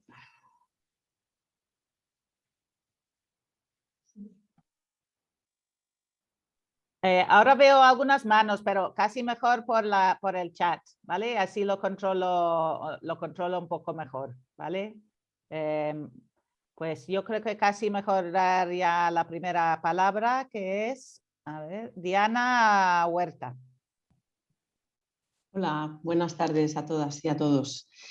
Bueno, esto nos deja ahí un poquillo con mal cuerpo, porque aunque habíamos visto cosas y leído cosas, bueno, pues ya escucharlo de quienes estáis más a pie de cañón resulta un poco, bueno, duro, ¿no? Pero yo creo que todos y todas las que estamos aquí sí que pensamos que es necesario seguir luchando y que no podemos permitir este atropello. Me ha sorprendido muchísimo, Agustín, lo que comentas de que no se sepa a estas alturas que el Partido Socialista vaya a recurrir o no esa ley. A mí me parecía que era una obviedad y entiendo que el PSOE, pues a nivel Asamblea de Madrid, estaba en la misma línea que podíais estar Más Madrid o Podemos, y no me cabe mucho en la cabeza que esto no sea así. Yo creo que todos en algún momento nos hemos preguntado cómo es posible que salga una ley autonómica que no solamente venga, o sea, que no venga a hacer un desarrollo en positivo de lo que ya hace una ley estatal, sino que se adelante a la ley estatal precisamente para, pues como para impedir hasta qué punto una ley autonómica puede hacer eso. O sea, yo creo que eso a nivel jurídico debería ser imposible, ¿no? Yo no entiendo mucho de leyes, pero siempre he entendido que los desarrollos van de arriba hacia abajo y nunca al revés. O sea, como una ley autonómica puede hacer estas barbaridades que van ya no solamente contra la ley, la LOMLOE, sino también contra nuestra propia Constitución, o sea, nuestra Carta Magna, ¿no? Entonces, bueno, quería dejar eso ahí un poco. Agustín, no sé si me estoy repitiendo sobre lo que tú estás diciendo, pero si puedes aportar algo nuevo. Muchas gracias. Ahora va Malu.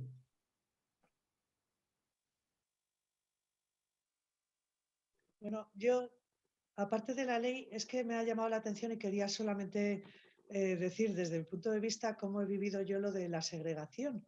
Y yo estoy de acuerdo contigo en que la mayor heterogeneidad es lo más sano para cualquier alumno y alumna de los colegios, por lo menos en los infantiles y de primaria que he vivido yo. Y que para mí la libertad de enseñanza sería ir al colegio de al lado con todos los niños y niñas del barrio y eso sería. Y vamos, nada, es refrendar lo que has dicho. Gracias. Ahora Víctor Cuevas. Hola, buenas tardes. Bueno, lo primero, gracias a los compañeros, a las compañeras. Yo lo que quería comentaros, yo veo como dos planos distintos de debate sobre la ley, ¿no? Hay un plano estrictamente político y es como la ley responde a unos intereses de la derecha y consagra la segregación, consagra la desigualdad y el desmantelamiento de la escuela pública, que no es nuevo. Simplemente, bueno, yo creo que Agustín lo ha comentado muy bien, ¿no? Se hace como una oportunidad de hacer una oposición al gobierno de España cuando está reformando una ley que es la ley Wert, que sí que tuvo mucha contestación entre muchos de los que estamos aquí, muchas plataformas, sindicatos, y por desgracia pues salió adelante, ¿no?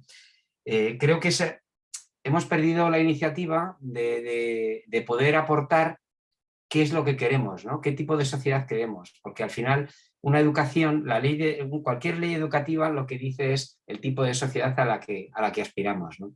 A mí me parece que es un fracaso colectivo el no ser capaces de generar el mensaje político de qué tipo de educación queremos, ¿no?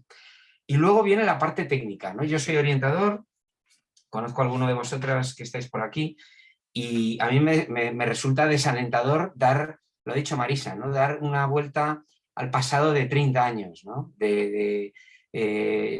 No sé, lo primero que he dicho, ¿cómo es posible que se pueda utilizar la palabra inclusión y no estemos hablando de diseño universal de aprendizaje, por ejemplo, ¿no? Que es lo último que ultimísimo en lo que vamos a caminar? ¿Dónde está la codocencia? ¿Dónde está la reducción de ratios? ¿Dónde está el papel de los departamentos, no servicios? Porque cuando hablamos de servicios, yo creo que existe también una trampa, ¿no? Detrás de todo esto, ¿no? El modelo sistémico o el modelo clínico de problemas, ¿no? Al final volvemos a una concepción de la educación que es muy antigua y es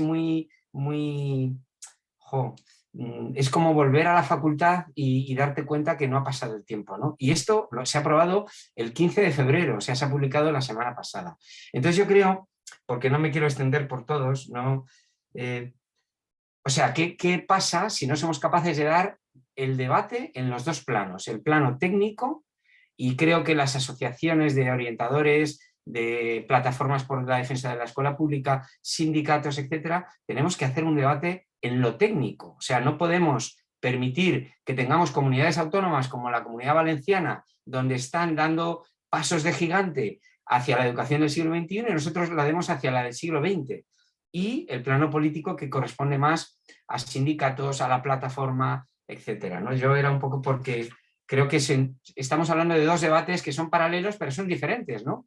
Creo que es muy importante, bueno, no se ha dicho es impresionante cómo no reconocer que la diversidad del alumnado va mucho más allá de la discapacidad, ¿no? Eso a mí me parece un shock cuando en el instituto tenemos, digamos que yo creo que el 75% más de alumnado con necesidades educativas especiales asociadas a cualquier cosa que no sea discapacidad, ¿no? Y seguramente me he quedado corto, ¿no? Entonces, bueno, creo que es para desactivar el movimiento que hubo de inclusión educativa, sencillamente dar tranquilidad a los que dicen que la educación especial es la solución al alumnado que tiene discapacidad, y obvia pues que es que un alumno que tenga una alumna con dislexia, ese trastorno va a pasar una escolarización con unas dificultades brutales a las que tiene derecho a tener respuesta, ¿no? Y entonces obvia el principio universal del derecho a la educación, ¿no? Y bueno, pues nada, por acabar ya agradeceros, ¿no? este trabajo. Susana. Hola. Bueno, yo sobre todo quería hacer una pregunta en general a todo el mundo, ¿no? Porque las intervenciones anteriores ya han manifestado cosas con las que estoy completamente de acuerdo, especialmente esta última intervención. Efectivamente es lo que nos va a ocurrir en la Comunidad de Madrid, como sigamos así. Pero sobre todo quería hacer una pregunta a todos y todas las que estamos aquí, representantes de bastantes puntos relacionados con la educación. A mí me gustaría saber cómo ha podido pasar tan desapercibida la aprobación de esta ley. A mí me da, o sea, es que se me ponen, lo digo, y al decirlo se me ponen los pelos como escarpias. O sea, el profesorado no sabe de lo que estamos hablando. Las familias no saben de lo que estamos hablando. Pero es que los sindicatos que supuestamente defienden a ese profesorado, o esa plataforma regional por la escuela pública que supuestamente está para velar por nuestra escuela pública, tampoco se ha posicionado, ni se ha movilizado, ni nos ha movilizado, ni nos ha informado. A mí eso me preocupa muchísimo. Me preocupa muchísimo que tengamos una movilización en la que nos hemos manifestado frente a la Asamblea de Madrid y que en los claustros no se esté hablando de esto, que no sepa la gente de lo que estamos hablando. Pero que las grandes instituciones, por así decirlo, organizaciones, plataformas, etcétera, que nos tienen que movilizar, también han estado callados. Entonces, bueno, me gustaría saber qué submundo subyace en todo esto para que estemos tan aletargados como la rana que se quemó, ¿no? Ahí lo dejo. Totalmente de acuerdo con Susana. Llevamos desde que nos enteramos que esto iba a salir y había un borrador, quedando con todos los partidos políticos que hemos podido, intentando frenar esto. Agustín lo sabe, el asociacionismo en Madrid ha caído totalmente. Nos hemos juntado con los sindicatos y los sindicatos al final han decidido ir por libre y separarse de todas las propuestas en común de poder hacer un frente común, ¿no? Entonces nos ha costado, pero un montón de reuniones de trabajar en conjunto y al final hasta estamos en una plataforma dentro de PADME intentando proponer un nuevo modelo de orientación en lo que respecta al tema de orientación concretamente, ¿no? Hay más temas, está todo lo que ha dicho Agustín, pero por centrarnos en algo y sacar algo. Y de verdad que es dificilísimo. En nuestra asociación estamos 40 socios o algo así y no hay manera, ¿eh? Y lo saben, vamos, los que están aquí de orientación, que luego todos no tienen tiempo, ¿vale? No pedimos tiempo, solo pedimos apoyo. Si muchas veces solo con estar ahí y ser fuertes, porque siempre estamos diciendo hay que estar unidos todos porque nos las están metiendo así al calzador, como ha visto en el momento que tienen mayoría. Fíjate, nos dijeron esto saldrá en febrero, cuando nos reunimos me acuerdo que fue con la diputada del PSOE, dice porque esto va lento y esto todavía lo tienen en un cajón y todavía no le están dando importancia. Hay otros temas más importantes y de repente les ha dado tanta prisa que es que lo han hecho sin debate previo y sin nada. O sea, por lo que sea, les ha interesado, bueno, pues ya sabemos por qué, por ir en contra de la LOMLOE, ¿no? Ir en contra del gobierno. Entonces, lo han metido como han podido y a marcha forzada, que nos han dejado, vamos, tiritando.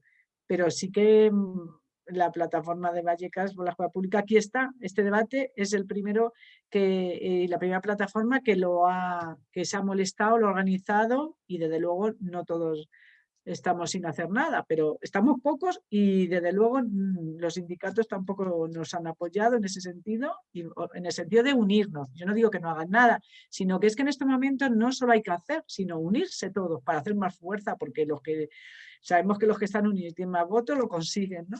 Estoy totalmente de acuerdo, Susana, y a ver si a partir de ahora pues también hay más conciencia de que tenemos que estar ahí haciendo más fuerza, ¿no?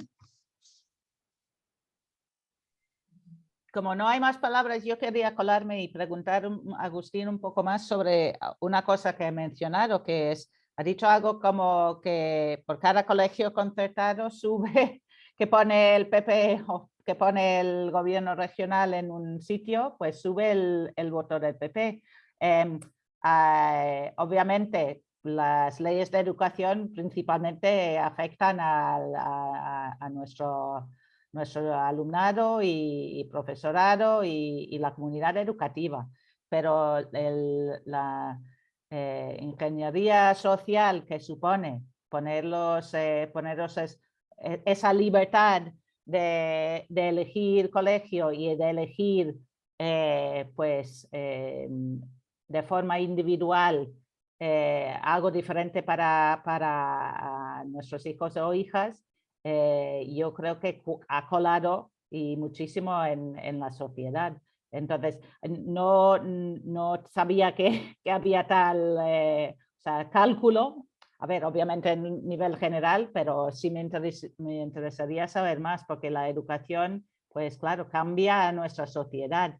Y lo mismo que el hecho de erosionar la sanidad pública, y que cada uno elige pues un seguro privado, erosiona la sanidad pública, pues también pues esa elección, o no elección, pero obligación de ir a un colegio concertado en muchos casos, pues erosiona de alguna manera nuestra escuela pública.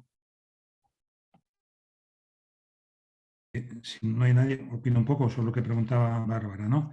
A ver, Víctor decía, el debate político tendría que ser qué tipo de educación queremos para qué tipo de sociedad, porque una cosa está íntimamente relacionada con la otra, ¿no? Yo suelo utilizar mucho la frase aquella de Danton, que decía que la educación tiene que ser lo primero, ¿no? Como objetivo de los revolucionarios franceses, y poner todo al servicio de educar a generaciones en libertad, en conocimiento, en compromiso para la mejora de su propia sociedad.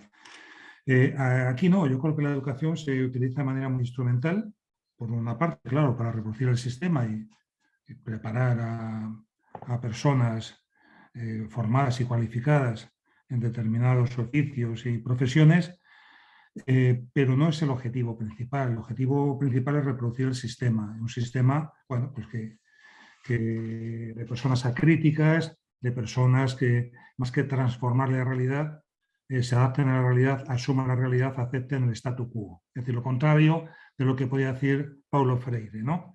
Una educación transformadora o una educación resignada, bancaria, que acepte la injusticia y la desigualdad social. Que no son debates baladíes, que son temas muy de fondo, ¿no?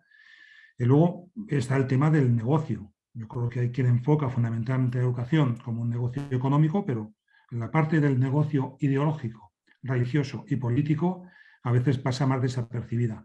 Y en el tema del negocio estrictamente político, yo creo que es una reflexión que quizá no hacen las fuerzas progresistas con la suficiente profundidad.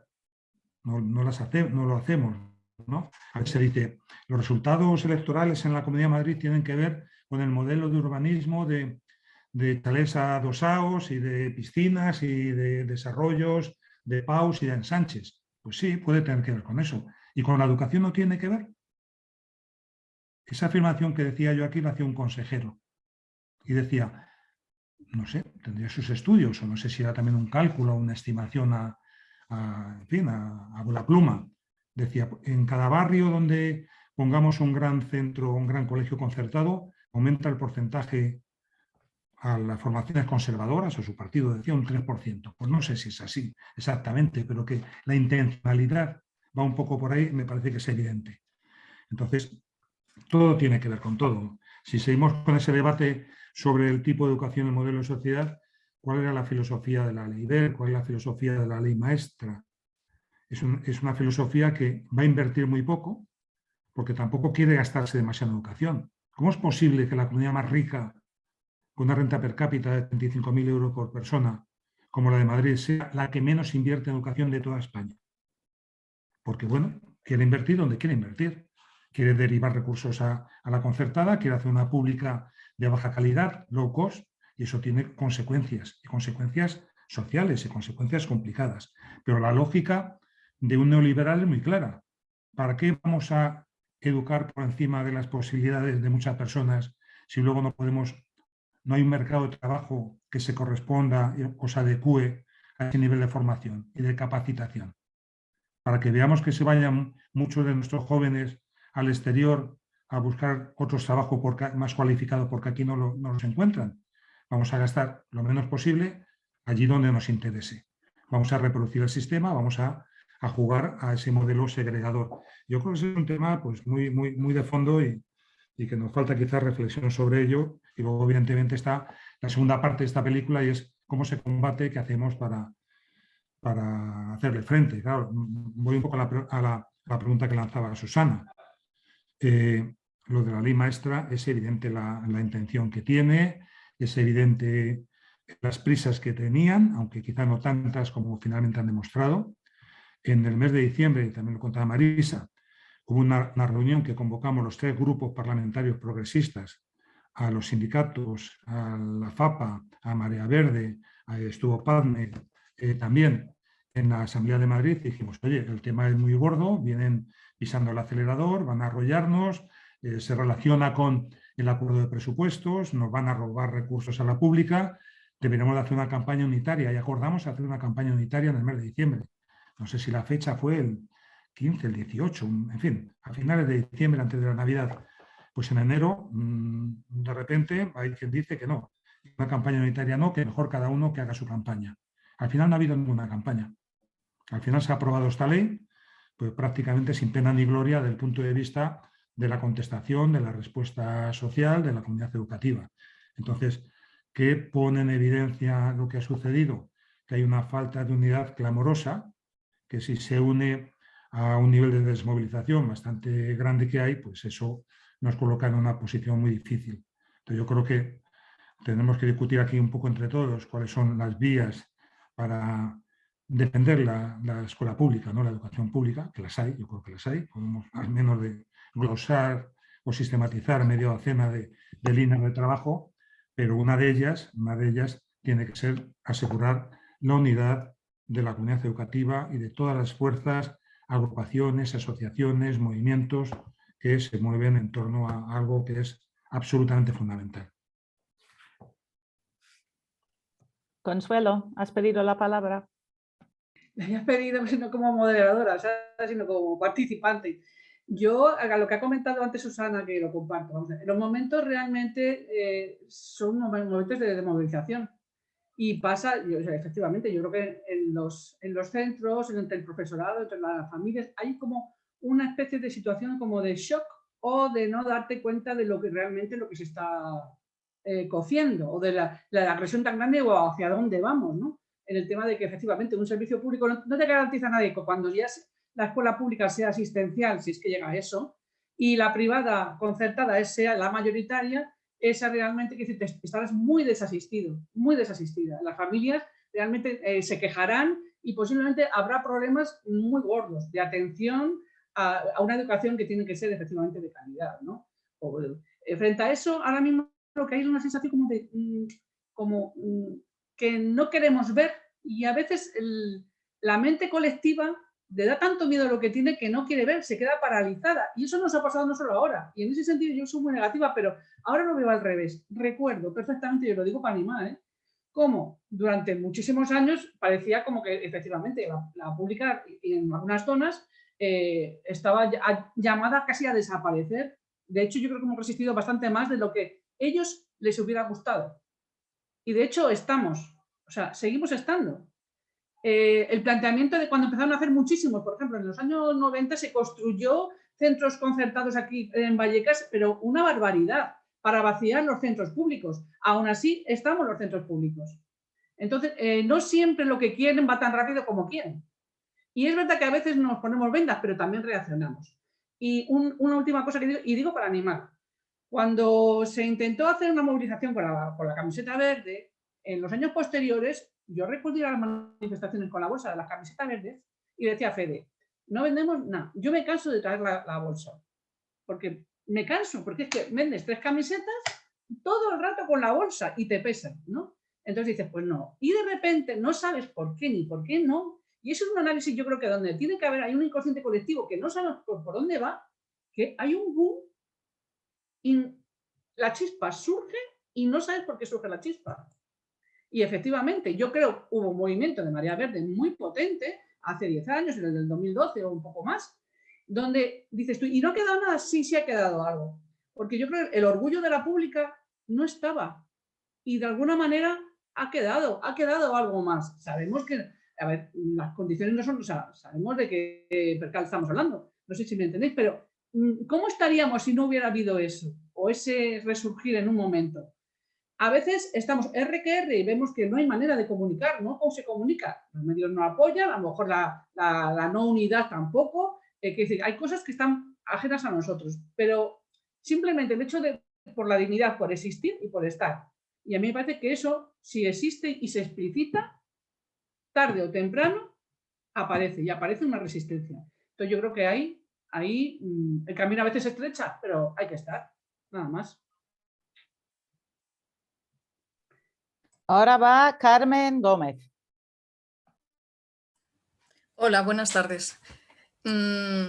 Sobre por qué no se ha conocido la tramitación de la ley maestra, a mí se me ocurre, después de escuchar todas vuestras intervenciones, varias cuestiones. Métodos autoritarios, falta de unidad, fin de movilización, pero yo apuntaría algo muy importante. Exceso de trabajo.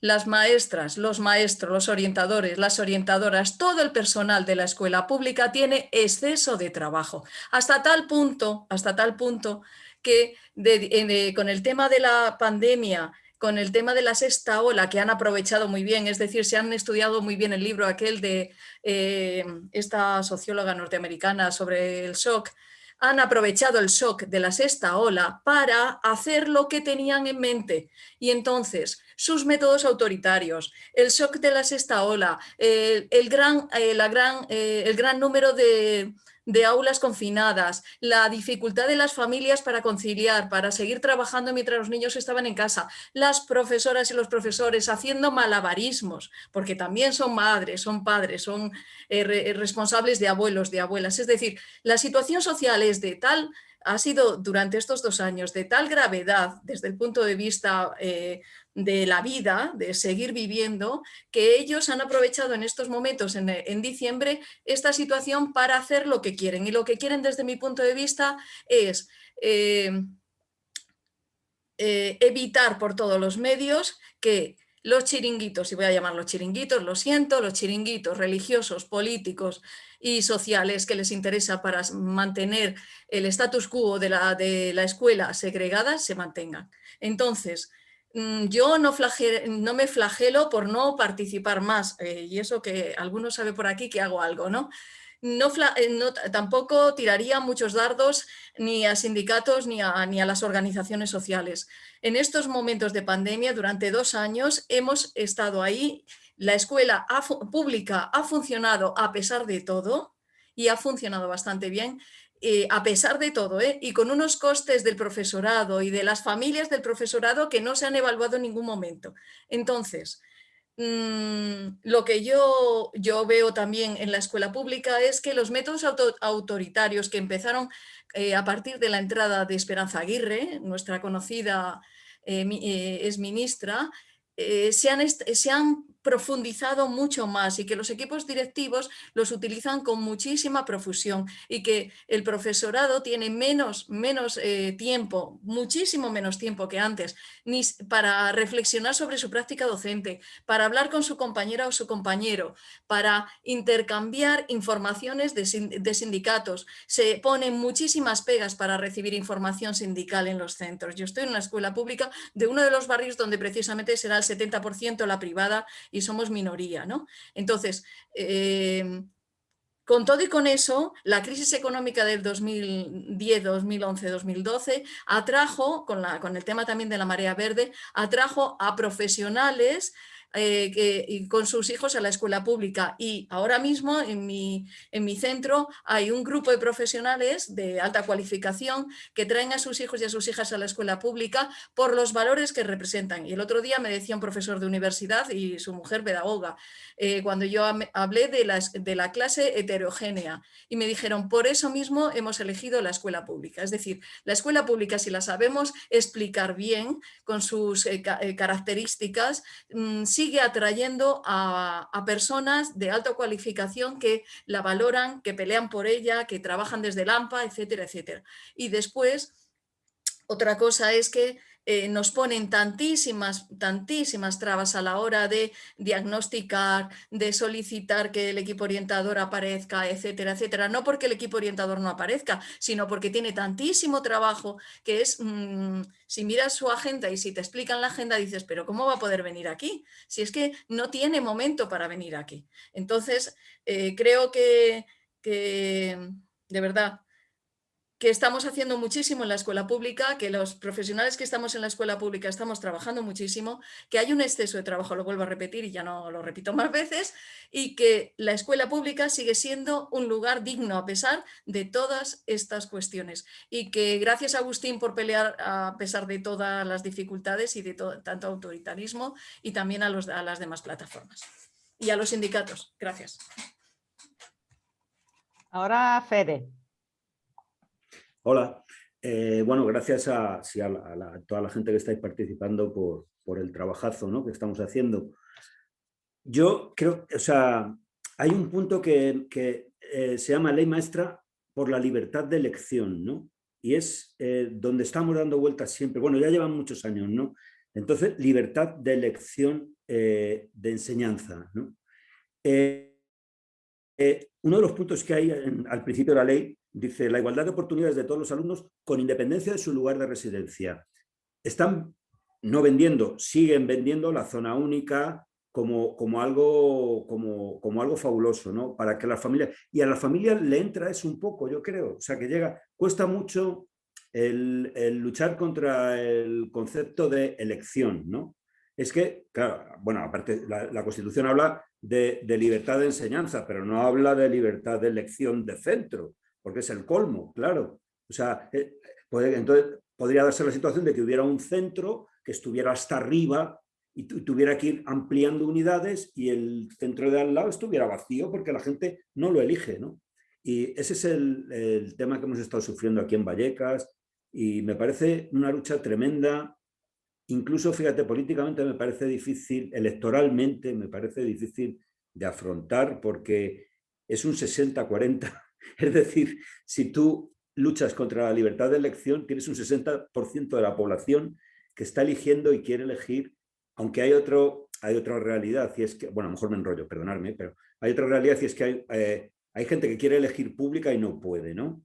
No se le deja elegir pública, ¿no? Porque no se oferta. Y entonces lo que te están ofertando es centros privados. Pero hay mucha gente que está orgullosa de poder elegir un centro. Y eso es una cosa tremenda y contra la que es muy difícil luchar, ¿no? Aquí en Vallecas hemos intentado siempre hacer campañas en favor de la escolarización en la pública, presentando los centros públicos como algo positivo, que están trabajando en un sentido y seguimos con ello, ¿no? Y creo que eso siempre es necesario, pero me parece que es insuficiente, no sé por qué. Y es el tema que a mí me preocupa, ¿no? No podemos... Es difícil. Ahora voy a dar la palabra a Chus Martín. Víctor Cuevas también ha pedido la palabra, pero como es la segunda vez, te pongo al final de la cola, ¿vale? Chus Martín. Gracias, Bárbara. ¿Se me oye? Sí. Bueno, yo simplemente a quienes ya sabéis que en la última asamblea de Marea Verde decidimos precisamente para combatir esta mal llamada ley maestra de libertad de educación o de libertad educativa, justamente en la última asamblea vimos la necesidad de pedir algún encuentro o pedir un encuentro con todos esos partidos que han votado, han apoyado la LOMLOE para, de alguna manera, que nos buscar fórmulas para combatir esta ley maestra que contraviene la LOMLOE en unos cuantos aspectos, como ha dicho antes Agustín, en segregación por sexo, suelo público, ranking, etcétera, etcétera. Es decir, es una ley que nos retrotrae a lo peor de algo que ya viene ocurriendo, como todos habéis dicho, como decía Consuelo, Fede y tal. Si es que esto es un poco continuar con lo que ya se está haciendo para promover la concertada, pero bueno, pues ahí tenemos que estar y hay que estar luchando y en esas vamos a estar. O sea, decir que en Asamblea Marea Verde estamos en ello y bueno, y no nos queda otra que hacer lo que ellos hacen, por cierto, o sea, que es llevar a tribunales, denunciar, pues también. O sea, eso es lo que hay que hacer en todo lo que contravenga leyes superiores o leyes que ya deberían, por lo menos, no permitir algunas de esas cuestiones que pretenden. Y bueno, y poco más. O sea, es verdad que es un poco desalentador, pero bueno, pues a lo mejor hay que promover una educación un poquito distinta, ¿no? Esos valores. O sea, yo cuando estoy viendo que la señora Ayuso ha sido una corrupta con las mascarillas y tal, y ver a chavalicas jóvenes allí diciendo gracias por las mascarillas, pues dices, ya no, o sea, ¿qué hay ahí? ¿Qué pasa ahí? Pues a lo mejor es que faltan muchos valores, es que a lo mejor la chulería, la canallería, todo eso, pues para muchos jóvenes eso es un valor. Y eso es lo que a mí me parece preocupante, ¿no? Dices, bueno, pues a ver si conseguimos que haya valores que defiendan la educación pública, ¿no? Pero lo vamos a tener complicado. Muchas gracias, no me quiero enrollar más. Víctor. Sí, gracias. Dos cosas. Habéis dicho alguna cosa que me gusta mucho. Yo siempre digo que la escuela pública es un valor de una sociedad y de los ciudadanos que la forman, debería ser un orgullo y no hay mejor defensa de la escuela pública que esos valores y el buen hacer de la gente que trabajamos en ella y las familias que confían en la escuela pública, ¿no? Yo creo que siempre se sabe que si restamos recursos y ese buen hacer cada vez es más complejo y es más difícil el desempeño, pues ahí van a justificar posteriormente el por qué se detraen recursos, ¿no? Creo que es muy importante también que, igual soy un poco pesado, ¿no? Pero a estas alturas de la película no espero que nadie defienda la escuela pública si no somos aquellos ciudadanos, ciudadanas, trabajadores, familias e instituciones que crean en ella y que difundan el mensaje. Yo creo que en la batalla cultural, no sé si es correcto o no, pero hay que difundir lo que hacemos. Tenemos que difundir no solamente que la escuela pública defiende unos valores, sino aquello que estamos haciendo y lo hacemos muy bien, porque pensamos que los productos, los servicios que dan la escuela privada, la escuela concertada que tiene vocación de negocio, es mejor que lo que hacemos nosotros y no es verdad. Y no es cierto. La prueba es dónde vienen aquellos alumnos que echan de centros porque tienen dificultades, dónde se escolarizan, ¿no? ¿Dónde salen las experiencias de éxito? Más que en centros públicos donde tienen que enfrentarse a los retos en forma de problema que supone cada momento social, ¿no? Estamos hablando de hace... ¿cuándo empiezan las aulas TEA, por ejemplo, ¿no? Por llevar el terreno al ámbito de la orientación, ¿no? Y luego, El tema de la pandemia, alguien lo ha comentado antes, creo que ha sido Mari Carmen, ¿no? Con la pandemia estamos todos en situación de shock.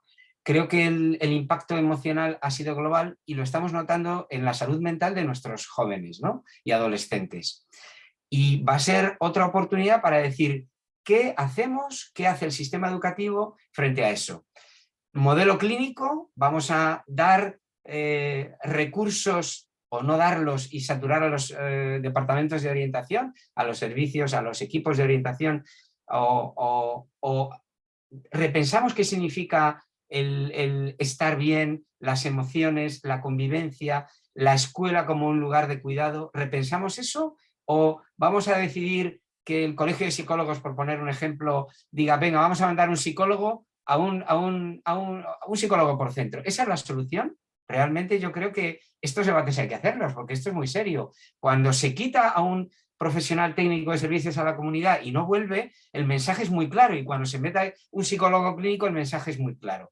Y no digo con ello que no sea necesario abordar los problemas de salud mental, faltaría más, que los tenemos todos los días, ¿no? Pero esos debates hay que hacerlos y tenemos que darlos los que estamos trabajando en la escuela y los que están fuera, porque si no, va a casar muy fácilmente que se diga, claro, como hay muchos intentos de suicidio, muchos problemas de ansiedad, depresión, los 4 grandes que estamos viendo, ansiedad, depresión, trastornos de alimentación, intentos de suicidio. Solo faltaría, si lo vemos todos los días. La solución es poner ansiolíticos, psiquiatras, psicólogos. O sea, yo creo que hay que repensar el rol de la escuela, ¿no? El de la escuela, y vuelvo con lo que decía al principio, ¿no? Estos debates a lo mejor suenan muy antiguos, pero es que si no pensamos para qué queremos el sistema educativo, entonces la sociedad será una sociedad donde solo habrá una ley, y es la de sálvese quien pueda, que es la sociedad ultraliberal, donde el que tiene dinero se financia sus necesidades, las cubre, y el Estado como mucho es generador de subsidios, de caridad, y no provee de los derechos, de las necesidades que por derecho las personas que vivimos en un país tenemos derecho a la educación, tenemos derecho a una vivienda digna, etcétera, etcétera, ¿no? Y yo, bueno, pues perdonadme que haya sido un poco así, creo que con la pandemia y la salud mental va a haber una vuelta de toque, ¿no? Y va a haber, creo que en el peor sentido de la palabra, en vez de repensar la educación y repensar cómo estamos gestionando lo emocional, que es fundamental, pues pondremos, ese sí será un profesional que será muy bien recibido. Oye, ¿y por qué no más profesores? Y ponemos 15 alumnos por aula y codocencia en las instrumentales, que yo eso lo firmo, pero mañana mismo. Eso es mucho más eficaz que meter a un PT o a una L. Bueno, por ahí va el debate, y esto hay que difundirlo, discutirlo, generar en reuniones como esta lo que queremos, ¿no? Porque si no, nos van a ir llevando al terreno donde un problema, una solución, y una solución que viene de fuera, ¿no? Y esto no creo que vaya por ahí. Gracias. Gracias, Víctor. Hay una palabra más. Bárbara, Sí. antes de dar la palabra, nos Sí. quedan 10 minutos. Lo digo porque si alguien quiere más, y ya, porque vamos a cerrar dentro de 10 minutos, esa es la cosa, ¿vale? Vale, Susana, te toca. Bueno, yo voy a ser muy breve. Primero volver a agradecer al compañero que acaba de hablar, porque bueno, estoy completamente de acuerdo con él y creo que es lo que nos falta, tiempo, igual que ha dicho la otra compañera, para poder sentarnos a reflexionar. Claro que tenemos una escuela potente y en la que creemos, y por lo tanto podemos luchar por ella desde toda la comunidad educativa. Pero bueno, como se ha hablado de eso, de que en la pública no se nos ve, es verdad. Yo tengo la gran suerte de trabajar en Rivas Vacía Madrid, que es el gran oasis de la Comunidad de Madrid en la educación pública, y lo seguiré diciendo. Aunque esto está gravemente, con un intento grave de machacarlo, evidentemente, y yo cruzo los dedos cada vez que hay unas elecciones, ¿no? Pero es verdad que allí la educación pública es otra cosa, es otra historia, y además tenemos el apoyo del ayuntamiento, y eso hace mucho. Y bueno, y tengo no voy a decir la desgracia, porque soy feliz de vivir en Vallecas, pero tengo la mala suerte de vivir en el ensanche de Vallecas, que es uno de esas construcciones neoliberales en las que nos están machacando con los la nueva concertada, porque hay que hablar de una nueva concertada muy agresiva, ¿vale? Esos macroconcertados, por desgracia, con atisbos de que pueda venir otro cuando nos falta un segundo instituto. Y bueno, pues os invito a venir, que el día 27 de marzo nos hemos lanzado la comunidad educativa pública a la calle. Vamos a hacer una jornada de fiesta, de feria, en la que vamos a sacar precisamente lo que habéis dicho, ¿vale? Lo que hacemos, lo que se hace en los coles y en los institutos de Villa de Vallecas a la calle. Contamos con el apoyo de la plataforma, que es maravillosa. Así que nada, que os animamos a que os paséis el 27 de marzo por el Parque Lola Camarena, que no nos llueva, y allí estaremos en una fiesta por la educación pública. Gracias. Ya está, no hay más palabras. Consuelo. ¿Queréis comentar algo, Marisa, Agustín? Vamos a cerrar. Yo sí quería comentar alguna cosa. Algunas de las que se han dicho, por ejemplo, lo de Diana sobre el tema de la LOMLOE, no lo sé, yo he hablado con algún spin doctor de la ministra y no sabían un poco, aunque bueno, ese hombre iba a hablar con ella, alguna información inicial de que no lo tenían claro y luego algún técnico y asesor del ministerio que está más por la labor. Tenemos una reunión pendiente, la hemos solicitado a ver qué hacen. Yo espero que les convenzamos y que finalmente haya un recurso a la ley. Lo digo por ser un poco preciso, ¿no? Luego, el tema este que decía ahora Susana, estupendo, joder, pero fíjate el 27, Susana, qué faena, el 27 hay una manifestación contra la ley Ómnibus. Oh, a mí me gustaría estar con vosotros, además por la movida del ensanche y que como no lo descuidemos nos van a calzar el 5º macrocentro concertado, además de los 4 que han metido, porque ese sí que es un tema bastante complicado, ¿no? Y luego, dos cosas también sobre lo que decía Susana. Trasciende poco el debate que ha habido con la ley maestra y ha pasado desapercibida, también porque la comunicación política es muy difícil hacerla desde la Asamblea de Madrid. A ver, me explico. El porcentaje de noticias que salen de cosas de la Asamblea de Madrid es muy pequeño. Generalmente lo ocupa Ayuso con sus pavadas. Dice una pavada y se lo sacan en titulares al pequeño porcentaje. Se pueden estar discutiendo temas muy serios. Ahora hablaba Víctor de la situación de salud mental, el impacto de la pandemia, que agudiza y genera algunas nuevas patologías, pero hay otras existentes desde hace mucho tiempo. Ha habido un debate muy interesante con la PNL esa que presentamos, donde apostamos por medidas preventivas, medidas de apostar por el bienestar emocional del alumnado, y eso significa un ambiente de cuidados, un ambiente de convivencia. Y claro, eso es invertir y eso es el papel de los departamentos de orientación, que además, por ejemplo, planteamos medidas muy concretas. Hay que reducir la carga lectiva que tienen los orientadores y orientadoras. Hay orientadores que se les utiliza de comodines, ya están 1 por centro, pedimos 2 como mínimo, y la mitad de la jornada, igual 9 horas, se dedican a dar clases, que no son las clases de psicología de segundo bachillerato, sino son refuerzos, son apoyos, son valores, en fin, es ante cupos escasos del profesorado, los equipos directivos tiran de ello como medio profesor más. Y al final, las reuniones de coordinación con tutores por niveles y tal, y les queda apenas 4 o 5 horas para atender a los chicos y a las chicas, para entrevistarse con ellos, para ver a las familias, no hay PTSCs o hay medio como mucho, en fin. Que ese tipo de debates pasan desapercibidos, es una pena. Yo creo que eso también es una aplicación. Nos intentamos que trascienda al máximo posible, pues eso, con artículos que escribimos, he escrito 4 por lo menos sobre este asunto en las redes sociales, pero es muy difícil sacarlo. Pero bueno, yo no quería acabar sin un toquecillo no sé si de ánimo, de esperanza o de... A ver, todo está inventado. Todo está inventado, pero hay cosas que hay que seguir haciendo, quizá con más rigor y utilizando todos los procedimientos para combatir la ofensiva de deterioro y de asalto a la educación pública. El primero de ellos es la toma de conciencia sobre lo que está en juego.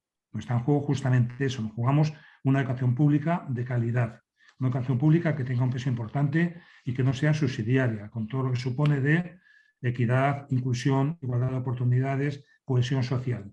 Y eso hay que librar esa batalla en los centros educativos en primer lugar, con la comunidad educativa, con la ciudadanía y en torno a temas concretos. En torno a temas concretos, en segundo lugar, hay que intentar organizar la movilización. Es más difícil ahora mismo movilizaciones de carácter general, pero, por ejemplo, con el tema de las infraestructuras públicas ha habido procesos muy potentes. En Parla, en Valdebebas, en Vallecas, hubo una movilización muy bonita en el mes de abril y habrá que intentar retomarlo. Ahí, en fin, en Vicálvaro, donde están de nuevo a la ofensiva para robarnos el espacio con esa pauta de me resisto a las demandas de institutos o de centros nuevos, públicos, dejo que aterricen los concertados, que ocupen el espacio, que se lleven la clientela y luego pues ya no hay necesidad de más centros o el que llega al humo de las velas, ¿no? Tercer tema, hay un tema fundamental, lo decía, no sé si la Mari Carmen, en cuanto al trabajo desde los centros educativos públicos. Tenemos que seguir peleando por la calidad de la pública, y eso nos exige un sobreesfuerzo y eso nos hace, pues eso, a veces padecer estrés y un cansancio mayor de lo debido porque faltan recursos y medios, pero es fundamental seguir haciéndolo, seguir defendiendo valores, porque os voy a dar un dato que me puso los pelos de punta. Una de las representantes de las diputadas de Vox en la tribuna de la Asamblea llegó a decir la siguiente frase: el mejor PIN parental es el cheque escolar. ¿Qué significa eso? Que los valores ya los inculcan ellos, privatizando la educación. Con el cheque escolar van a llevar a sus hijos donde quieren, lo van a llevar a un privado, a un concertado, y es la manera de aplicar valores que van en contra de los derechos humanos, en contra de la participación democrática, en contra de temas que son esenciales en un país democrático. Entonces, hay que participar en los centros, en los proyectos de renovación educativa, hay que buscar complicidades y coordinarse con el profesorado como toda la vida hemos hecho, porque cuando hay dinámicas de participación colaborativas y tal, se nota la calidad en los centros de manera extraordinaria, y yo creo que todos tenéis experiencia de ello, y hay que dar participación a las familias, juego a las familias, abrir el centro al exterior, tirar de recursos externos, tirar de expertos, hacer que el centro esté abierto al barrio. Y luego yo creo que hay dos asuntos más: la pelea en los aspectos legales y jurídicos y la pelea política. Lo que antes comentábamos, a ver si de esta ley se recurre, a ver qué se puede sacar por esa vía. Y luego, desde el punto de vista político, creo que la izquierda tiene que tener una actitud mucho más valiente, mucho más valiente. En mi opinión, se lo he hecho llegar a quien he podido, por diferentes vías, y seguiré insistiendo en ello. No puede ser que cuando gobierna la derecha bajemos en derechos 2 escalones y cuando gobierna la izquierda como mucho recuperemos 1. No puede ser que Rajoy saque el decreto de 2012 donde aumenta las ratios y consolida el aumento de jornada docente y llegue la izquierda y diga recomendamos que las comunidades autónomas hagan esto o hagan lo otro. El gobierno progresista debería hacer lo mismo, al menos restituir los derechos arrebatados y lanzar un mensaje a la comunidad educativa, al profesorado de la pública, a las familias de la pública, de que no están perdidos, que están con ellos, que tienen apoyos. Yo creo que el último tema es la unidad que ha salido aquí de manera bien clara. Somos los que somos y si andamos divididos con dimes y diretes, pensando en elecciones sindicales o pensando en protagonismos y en rollos de estos, pues la verdad es que es mucho más difícil la pelea. Nada, muchas gracias, un placer. Marisa, ¿alguna cosita?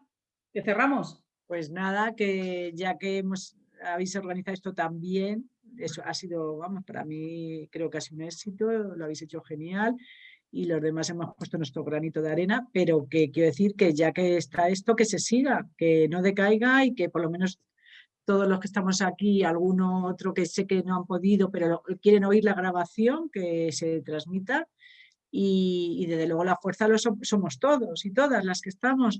Y por favor, no sé, que no decaiga este ánimo y estas ganas, ¿no? Es lo único que las asociaciones, aunque haya pocas, sola hay una en todo Madrid. Ahora, me refiero que de tipo de atención de profesionales de atención a la diversidad, pues no sé, que aunque os cueste, no digo que vayáis y paguéis la cuota, pero que seáis simpatizantes, tenemos un grupo de simpatizantes simplemente, pero por lo menos para que esto fluya y que nos llegue la información esa que nos ha llegado tarde, como decía Susana, ¿no? Entonces, es verdad que a lo mejor faltan las redes sociales tan potentes que tenemos ahora, vamos a aprovecharlas para no llegar tarde, para estar todos unidos, y da igual del signo o del tipo, me refiero, de asociaciones, del ámbito del que provengan, pero por favor vamos a estar unidos y ya está, es eso, es la unión hace la fuerza. Nada más, y muchísimas gracias, estoy encantada de haber estado aquí. Compis, chicos y chicas de la... a estas horas, simplemente deciros que muchísimas gracias por haber aguantado el tirón, que somos unos 35, y que nos quedamos un poco, efectivamente, con unas ideas bastante elaboradas, entendiendo que la ley es una ley que está hecha para confrontar con el gobierno y con la LOMLOE, que realmente es una ley moderada, que no tenían por qué ponerse así, que es un atentado a la igualdad de oportunidades, que es una ley para la segregación, que ya sabíamos, y que además, en relación al alumnado con necesidades educativas especiales, se omite y olvida a cantidad de alumnos y alumnas que necesitan apoyos y que no son contemplados dentro del apartado de estos chicos y chicas con discapacidad de diagnósticos médicos o clínicos. Y todo lo que hemos estado aquí hablando, pues bueno, lo iremos digeriendo poco a poco y contamos con vosotros. Muchas gracias por estar esta tarde. ¿Vale? Hasta pronto a todos. Muchas gracias a todos. Buena suerte. Adiós. Gracias. Hasta luego. Hasta luego. Hasta luego, buenas tardes. Hasta luego. Muchísimas gracias. Adiós. Muchas gracias. Hasta luego. Hasta luego. Gracias a todos. Adiós. Hasta pronto. Hasta luego. Hasta luego. Hasta pronto.